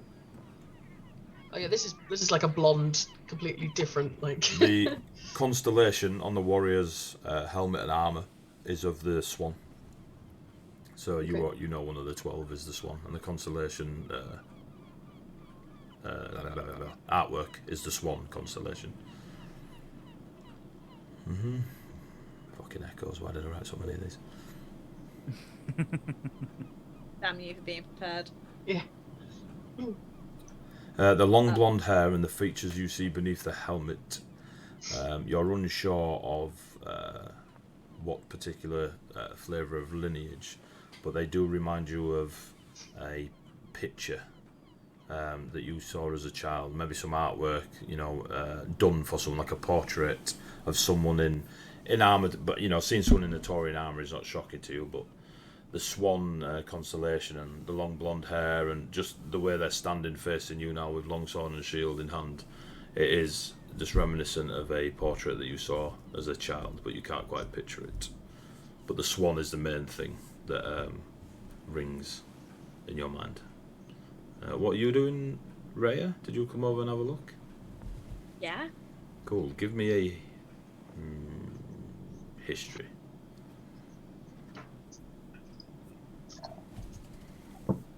Nat 1. Cool. Looks like a minotaur, you. No, because I know what a minotaur looks like, because I've got a friend Not that is a today. minotaur in my brain. Yeah, you've no idea. They just look like Fine. Althea, but with blonde hair. Cool. Just gonna be really confused, and then I'm just gonna turn to Althea and go, "Oh, sorry about the hitting you with the ice stuff." And she's just gonna put her hand on her shoulder and cast Cure Wounds. Thanks. Don't worry about it. I'm going to walk towards Bjorn, pull out my canteen, cast Shape Water, and just splash him in the face to get some of the gunk off. All right. Walk down and be like, What? And you left the toilet seat up. Bang. Thank you, Etheria. I have a thought about these things. If they have been using this rest stop as a hunting ground for a while, then perhaps the possessions of the people they have hunted are somewhere nearby. Maybe before we leave, it might be advantageous to investigate the cave. Fucking Before we DMs. do that, can I just give 18 points of healing to Althea, please? Thank you. I'll go back That's more to damage than you did to me. That's fine. casting identify on the rod thing. Ritual cast. Yeah, cool. Just like while they're all Yeah. scattered about, I'll literally just sit down and Oh just start yeah, doing it. you were in the middle of that, and then okay, everything kicked off. Sorry. What was it like inside it? Dark was- and smelly. Dark and smelly and a bit wet, kind of burny. Yeah, a On the little nos- bit on the sinuses, like on the in the eyes and the nose. Oh yeah, you're covered in it too. I'll splash you. There is literally an ocean right there. this There- is much funnier. There is water there. Althea pauses of emptying her water skin over her head. We can go for a swim on the way to the cave. There Rhea is does. water right there. Raya does wander down to the shore and just starts giving herself a bird bath. Just like See? flicking wings in the air and Velk. rub a dub dub. As you And leave them alone for 2 minutes while I'm identifying stuff. Rather than a water fight. they're trying to kill each other. As full. you identify the rod/scepter, you become very aware of its lightning and retribution-esque properties. The wood that covers the dragon shaping, what first looked like an entire piece of wood, as you identify it and see deeper into its magic, it is actually a casing. The wood has been applied afterwards, And as you identify it, you see the eyes actually take on a shine rather than a glow, and you can see the veins in the wood go a bright silver in between the little bits of where the you get that like layered coloration of the wood, like it's a flattened trunk, but you can see the adamantine beneath it, and it is a rod of retribution, which you can get from D&D Beyond. It has 3 charges, and regains all of them every dawn, no roll required. When a creature you can see within 60 feet of you damages you while you're holding this rod, you can use your reaction to expend one of the rod's charges to force the creature to make a DC 13 dexterity saving throw. The creature takes 2d10 lightning damage on a failed save, or half as much on a successful one, and it requires attunement. Nice. So there's a Rod of Retribution. It is in the Explorer's Guide to Wildmount, but I think because Tony shares, you should still be able to get it. Was it DC 13? Was it? 13, Yeah. thanks. I can.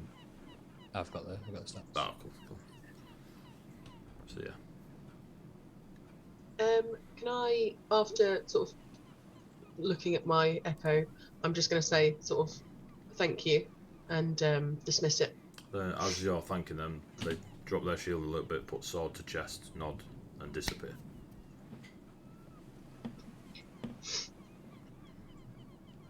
Hey, about what you think might be in the cave. Based on how the jiggly thing ate the guy in the boat, I'm thinking they may have just eaten the belongings, but it's worth a go. They poop out these stuff? What a disturbing thought. If they did, I don't want it. We might need to be careful in the cave, because I did not see anything about the wobbly belly things that could have burnt the person in the tent the way that it happened. Yeah. We're also forgetting that we're on our way somewhere, that we have like a time to be there for. But we do not Time have to tomorrow. be there until tomorrow night. Evening. Yeah. Who's to say we're not going to get lost in there for a week? Well, we Yeah, won't that's go that true. far. Like, what if they live in there? Like, what if we're walking into their house? I am sort of curious about what's in the hole. We How are can we getting come in this cave? Back to it? Ye- Like, it's in our way back to the There's- place that we need to go back to. There's still we've got a hand but no body. This big hand we haven't found the owner of yet. There could be someone that needs rescuing. Like, Very- how Don't heroic think are we they- feeling? I don't think they made it, considering that there was a dead body in a tent that had been incinerated by what looks like magic. Oh, that's a point. FaZe, that the dwarf in the tent, the crispy one. Is there anything recognisable about it? Like, is there any chance that it could be the dwarf that we're going to find? Like, I know it'd be a weird coincidence, but I didn't Cool. Is it look that Plutonius? closely. Just like you said, dwarf, heavy gnome type humanoid shape. Honestly, Althea, I didn't get that close. It stinks, and Okay. it's really crispy. there's nothing. So okay, so it's just per chance it was anyone we knew, but that would be a bit. I mean, please feel free coincidence. to go and poke it. Yeah, I'll start walking up there just to Oh, Jesus. just want to know. I'm in the process of Dragging trying the to boat. extricate the body out of the tent so I can bury it. Okay, I'm oh, gonna head sorry. up and go stop. As Bjorn's moving around the tents and stuff like that, I'll hold the rod up to. Hold the rod up to him. My voice. Hold the rod up to him. We've had a long week. Us actors, mate, we've had a long weekend, you know what I mean? It's finally breaking, Eddie. It's happening. Bjorn thinks Wow. this rod is perfect for hurting those who hurt him. Pity stick. Thank you. Pulls out a shillelagh. It does look. I do think that it looks like a stick that is good for hitting. He thinks if somebody was to hurt him, lightning could be called down upon them. I can't do that. I don't think. A couple of levels, you'll be able to get core lightning. Don't worry. It's true. I think I might also perhaps need to spend as much time with the rod as I did with my gold coin. And I look at Velk expectantly. I just smile. Fuck it, it's back. That's definitely a t-shirt. It's Velcro. I am going to spend some time with the rod, but this is more important. Bjorn thinks it doesn't just have to be him. Beyond don't think that. Bjorn thinks it has Lammy. to be. Yeah. If this rod, I think to myself, I say this out loud, I think to myself that if this rod is good, if I get hit, I am quite easy to hit. Shit, they're bad, yeah. So I think I will be keeping it. I put it in my belt. Oh, Bjorn, we Yeah. had no doubt you'd enjoy spending time with your rod. Bjorn thinks such an item that could cause such damage would be best placed on somebody who is going to get hit. I look down at myself. Yes, I do. I just smile. Did I not? I want to, as I'm preparing the body then for burial, or like begin to dig a hole. Give me a religion check. Okay. Din, din, din, din, din. Ooh. Ooh. Weird way to go out. Natural 20. For a 19. You're an awesome artist. Jesus. Go on We're then. gonna have Cool. some old warlock. Carry on doing what you was doing. Say a prayer to Costo, not knowing anything about the victims' rituals in life. I'm just going to do the most respectful, Viconian, like burial practice that I can. Ooh, And as I great. said, say a ritual, or just say a prayer to Costo, and promise that if it is in my power, because no one should die this way, in this kind of agony, promise that if it is in my power, I will find vengeance for this person one day. During your prayer time over the corpse, there is a moment where you close your eyes, call out to Costo, reach out to your Vendari. And normally, when you've been present at such things, there is a moment where you, as what you are and who you represent, witness the soul from the body going wherever it may go. No soul comes from this corpse. No moment, no breeze in the air, no breath of radiance around you, nothing. Whatever this corpse is now, it is soulless. Hasn't left. Your guess is it was destroyed in the attack.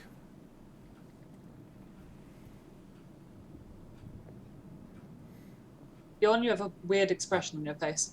If I see Bjorn doing the prayer, and if he closes his eyes for a little bit, I do. I'll walk over and on the chest of the remains, I'll make a little symbol with prestidigitation of an axe, blackened into the chest of the remains, and then just Ooh, another red.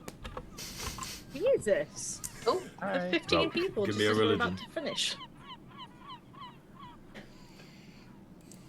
Well, looks like we're carrying on for another 6 hours. Yeah. religion. I'm check, in. yeah? Yes, please, mate. 17. 17. As you do that and you're going through it, and you and Bjorn are kind of in it together. It's gravy time. Thank you, Emily Backus. As you do that, your floating book that is around you, one of the pages rips out and is ash. You know when the magicians have the fire paper and it just turns to one of the pages tears out. You know that to be that their story was cut short, it was deleted. It wasn't finished. They didn't get to the end of it. It was deleted. And obviously beyond you translate that as the soul being destroyed. did There I? was- I'm going to say this out loud to the Gravy group. time. Thank you, Eric. There was powerful and dark magic used here. Bjorn thinks the story of this being will never be known. Magic was used here that destroyed this creature's soul. I magics that can do this. It's gravy time. He thinks deeper. Not just the soul, but the entirety of its being throughout time. You see the little twitches on Velk's smile, like fighting against the smile. What madness is this? Dark magics are afoot in Vitoria. We must be careful. Can I examine the body now? Not touching it, but... What are you examining it for? Are you trying to work out I'm if digging it... a hole. Yeah, yeah. Are you trying to work out if it's Look, I'm Gluttonius? just trying to get in before it gets buried. You're trying to work out if it's Gluttonius? Yes. Cool. Give me a investigation check.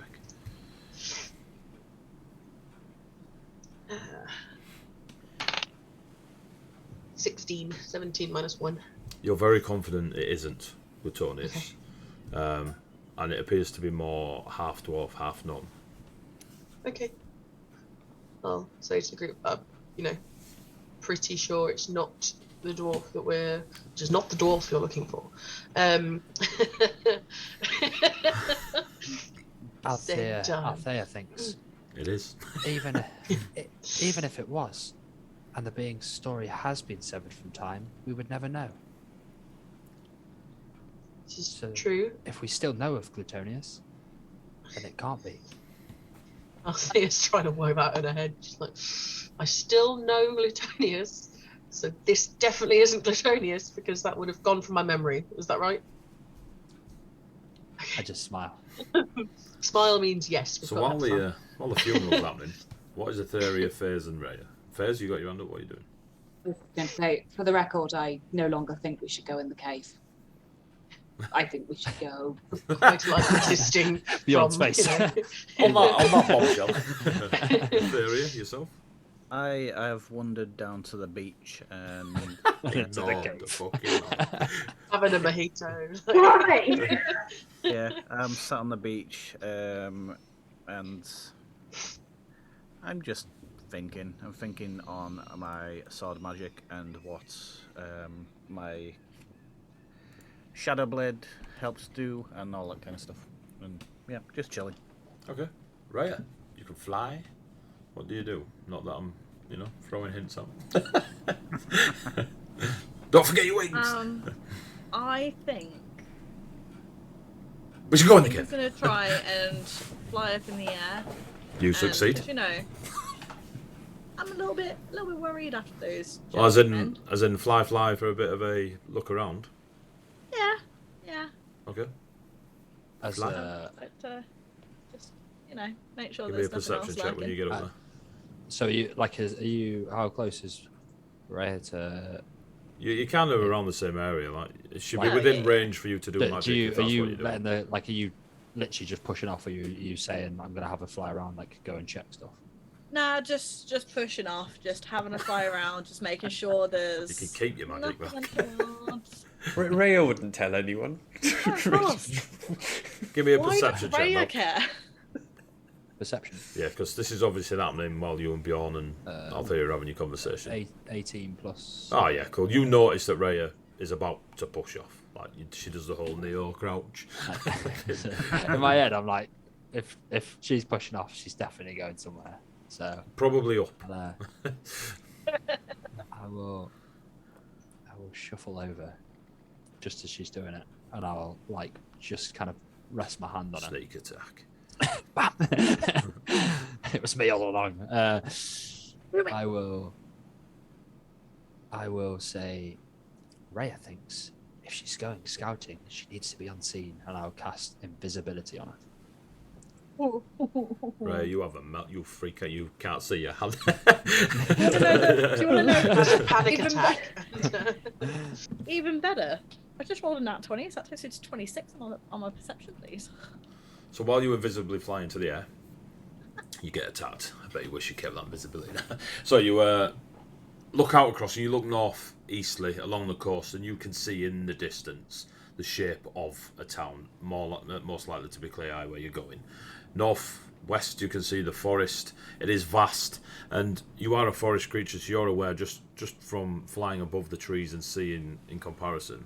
This forest that you see to your northwest is a good 2.5 times the size of yours. It is a very, very large forest to the northwest, but the Torre is massive, so you're not surprised.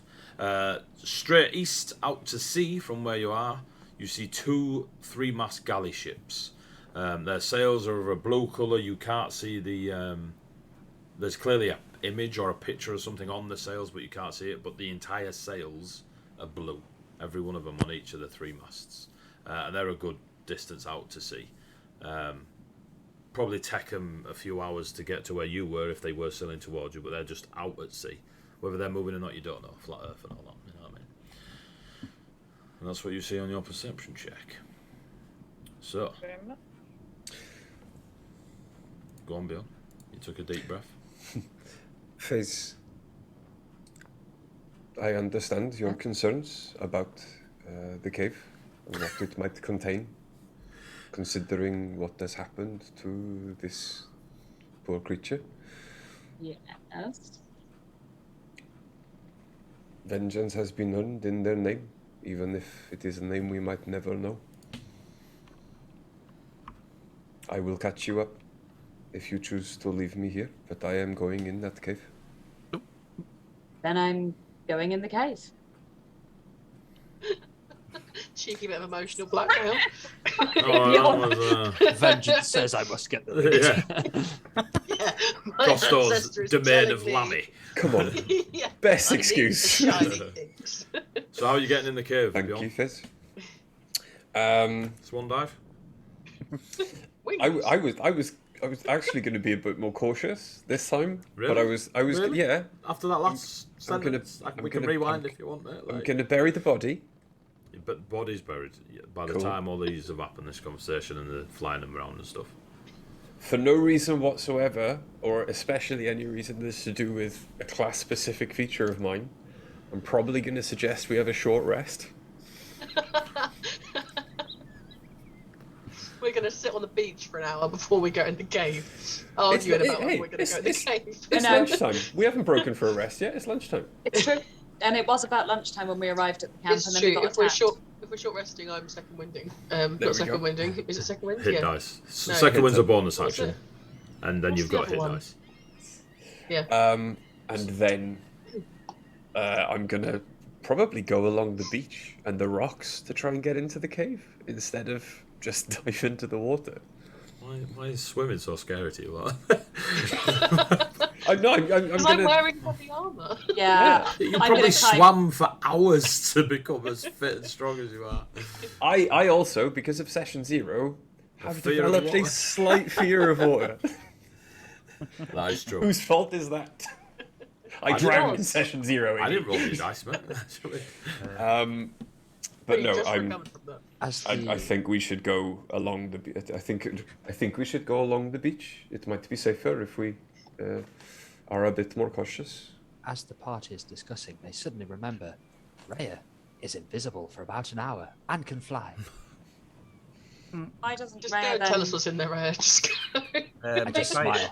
If I hear this and I'm in range of Rhea, I cast a message. So, Rhea, could you have a look in that cave? Really hope whatever's in there doesn't have true sight. That would be awful. Stop giving the DM ideas. They brutal, wasn't it? An Echo Night with True Sight were in there, do you know what I mean? Rhea is just going to message I get back. shit for this now. For the rest of this campaign. It's fine. I'm not going to be able to optimise my class. You go nuts. Don't worry about it. Rhea is just going to message back. No.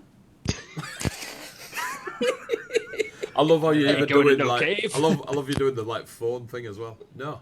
Oh no, Yeah. that's just the way my No. hand is. Sorry. It's no, actually two fingers No. on my temple. There'll be no Nokia 3010 Right. going in there. Tell you now. Nah, That's- mate. That's every time Hannah answers a spam call. No. It is actually. You are So you correct. get a Saying response. Etheria is a spam call. You get a response to area of. Yeah. I will recast. Get your ass in that.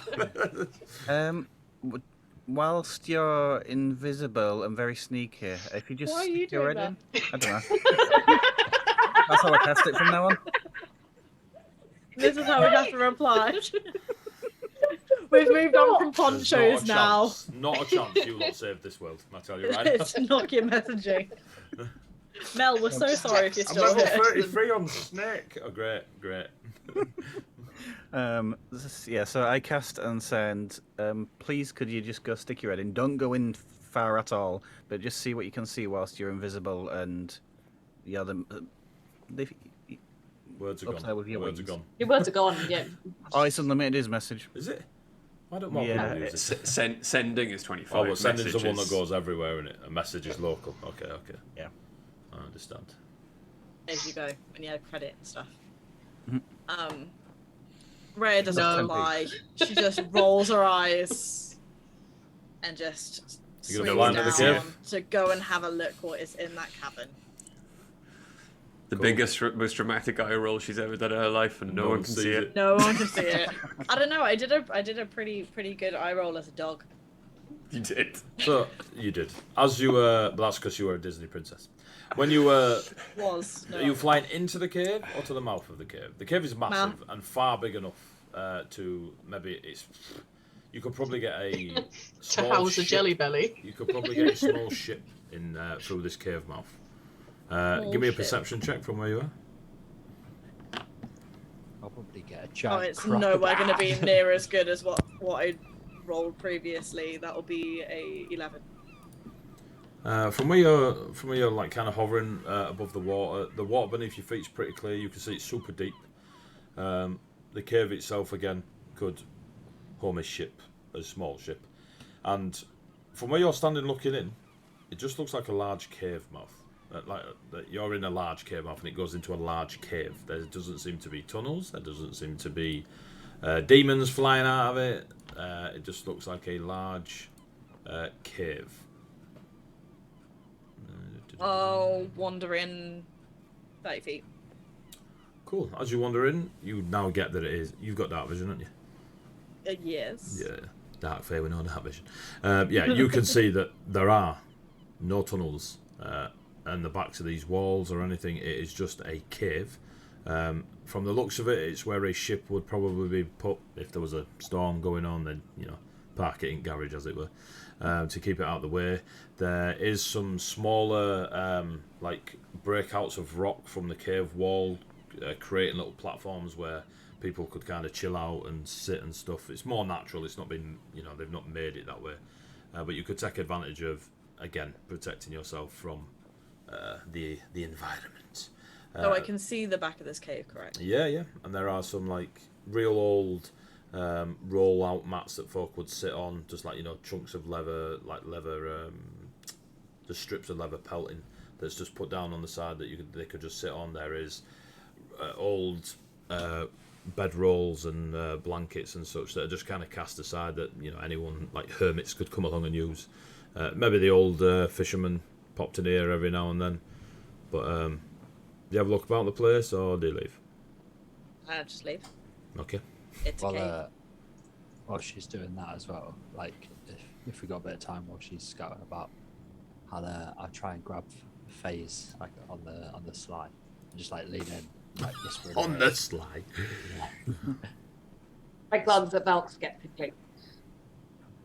The smart one thinks vengeance has been called for within the cave, but neither of the creatures went or came from the grave.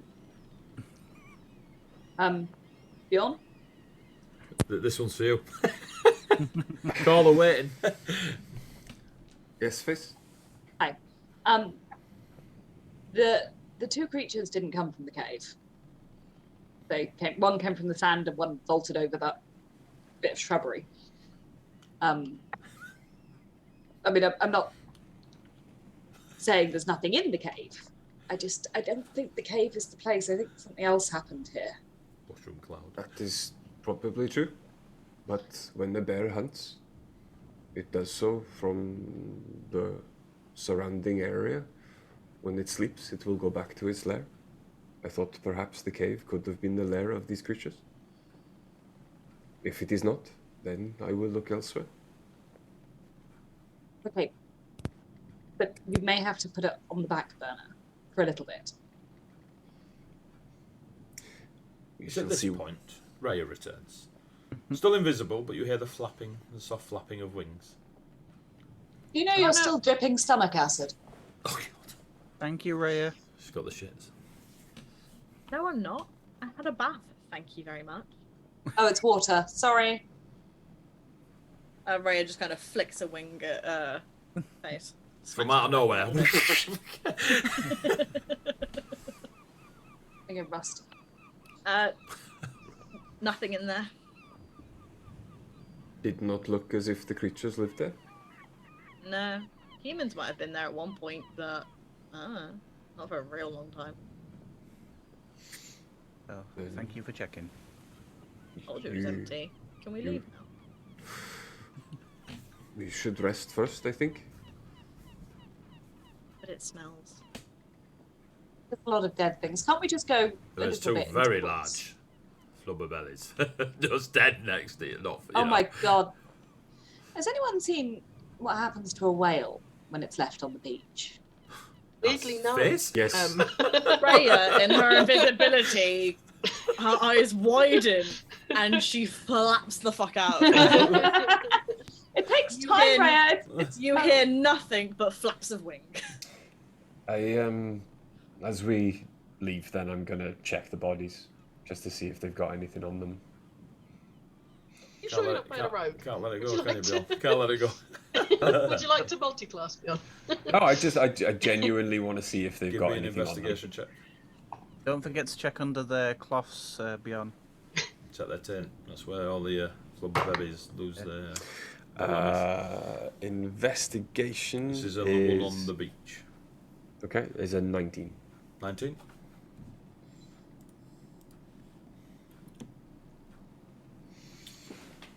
It has nothing on it that you would consider of value, unless you want to take its loincloth as a to make a tent for yourselves later. But there is a smell. Really Where is smelly a cape? cloak. Where is a cape? some of the, it's Poncho. quite large for a poncho and cape. Several ponchos is this Poncho each. Yeah. How many ponchos though? 42. So 42 ponchos? what you do notice is some branding around like the top of the thigh and the lower back, just up near the shoulder as you're moving around. At first you might have thought it was just the way the creature was moving. I mean, you only fought it for like 15 seconds. But yeah, you see these brands upon it. What did you get, 19?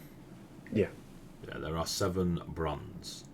And one of them looks like it's been branded and then with a knife slashed. Are you telling me that this jelly belly thing had a tramp stamp?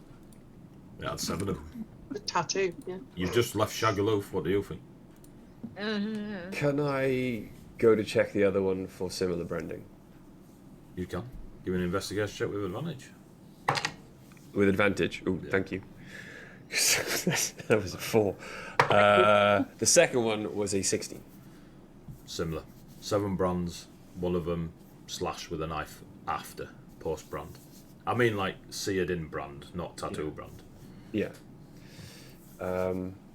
Like they've been marked Yeah. as They're all of a them are member different. of a troop. Each They're brand all is- different. Okay. So they're the exact same 7 brands, but every brand is different. There's 7 brands on 2 monkeys, The 7 and a different- banana come flying in, and then a butterfly took a shit on a rhino's face. Are Sorry? they? Should I, Do I think they're religious in any? can I go over to Bjorn as he's doing it? If you want, I'll not stop you. I'll, as I see him like looking at the brands and stuff like that, I'll point at the one that's slashed. I'll be like, Bjorn thinks the one that refused. And then I point at the others. Bjorn thinks his friends around him.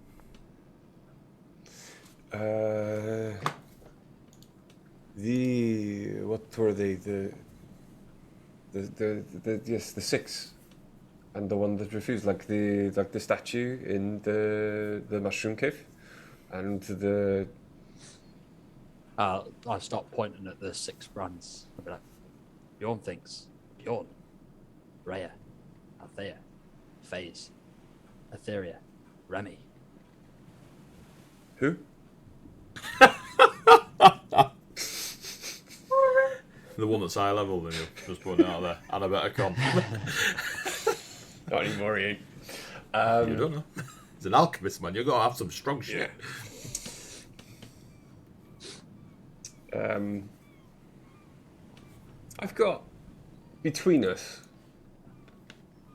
if I rummage around my backpack and ask, have we got things that I could use to copy the brands down? Yeah, easily. FaZe is an academic for starters. You don't go anywhere without an abacus. Does he like start saying that? Because I'll just Sarah will scribble them kill a down on a knife. piece of paper and just pass it to him. Oh yeah, good Wave point. your book and be like, Magic Float a book. book behind him. So I'll start copying down the brands to see, so we can have them for later, show them around, see if anyone knows what they are, or if they are linked to this thing that keeps coming up. And give me a go on first. I was just going to say, do I specifically recognise any of the brands? Well, as Bjorn asked and you've asked, both of you do a religion check. Okie dokie. Oh, I've closed my character sheet. No, I haven't. No, I have. Fuck. That was a journey. 12. Okay. 17 for a 16.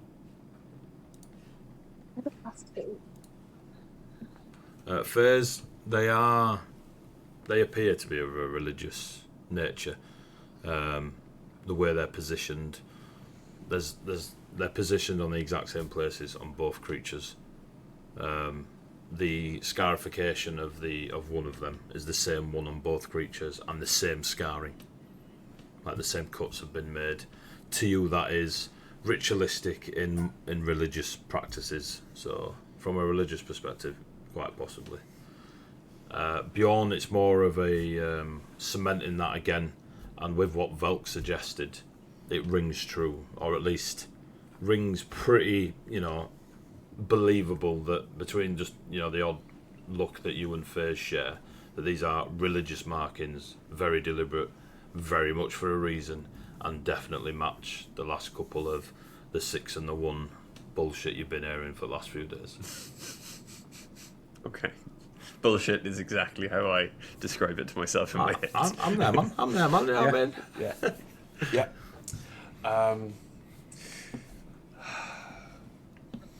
If I know they're religious and I'm not able to remember anything about it, I'm going to stomp off in a bit of a huff and go and sit on the beach slightly further up. Like, I used to be good at this shit. used to be good at this shit. I don't fucking remember. You chose war. I know. You're going to So- have your rest? We rest and then Yeah. onwards. I do not Seriously, can we rest on the grass up there, just a little bit away from the corpses? think- Of course. You just hear it. I'm out. I'm gone. Yeah, Dead right. whales. Dead whales. Okay. So, As yeah. you move away from the enormous flubber babies, jelly babies, badooby doobies, whatever we're calling them, and get ready to eat your lunch, have a short rest, get your warlock spells back, use some hit dice if you need them. Does that happen? If Yeah. you, wow. Then, Wow. yeah, we're going to call the session there. Because we're well over. But yeah, Oh, yeah. so that's it. That's good. That's it. Session done. 3.5 hours. Horrendous. Thank you for the raids. Yeah, the Everyone, raids were 26 amazing. viewers. Thank Yeah. you. I think you were at 31 at one point. So, yeah, thank you very much. If you're still around, Raiders, thank you. Take care of yourselves. Please follow and all that good stuff. Thank you for the cool. We got lots of followers off the back of that. Malibu Sunshine, Samurais, Jed's Buddy. Thank you for the Prime. Thanks for the follow, Swamp, Eric Director, Emily Barkis. Uli give us bits earlier on. It's wonderful, great. Thank you very much. I hope you all had a great stream yourselves. I saw that you were playing D&D. Good. So you should. Storytell with dice. It's brilliant. Right, we're off because we've got stuff to do. Take care of yourselves. Thank you very much. Please come again. We'll try and catch you guys if we can. For now, say goodnight, players. Night, players. Bye. See you later, folks. Bye-bye. Bye.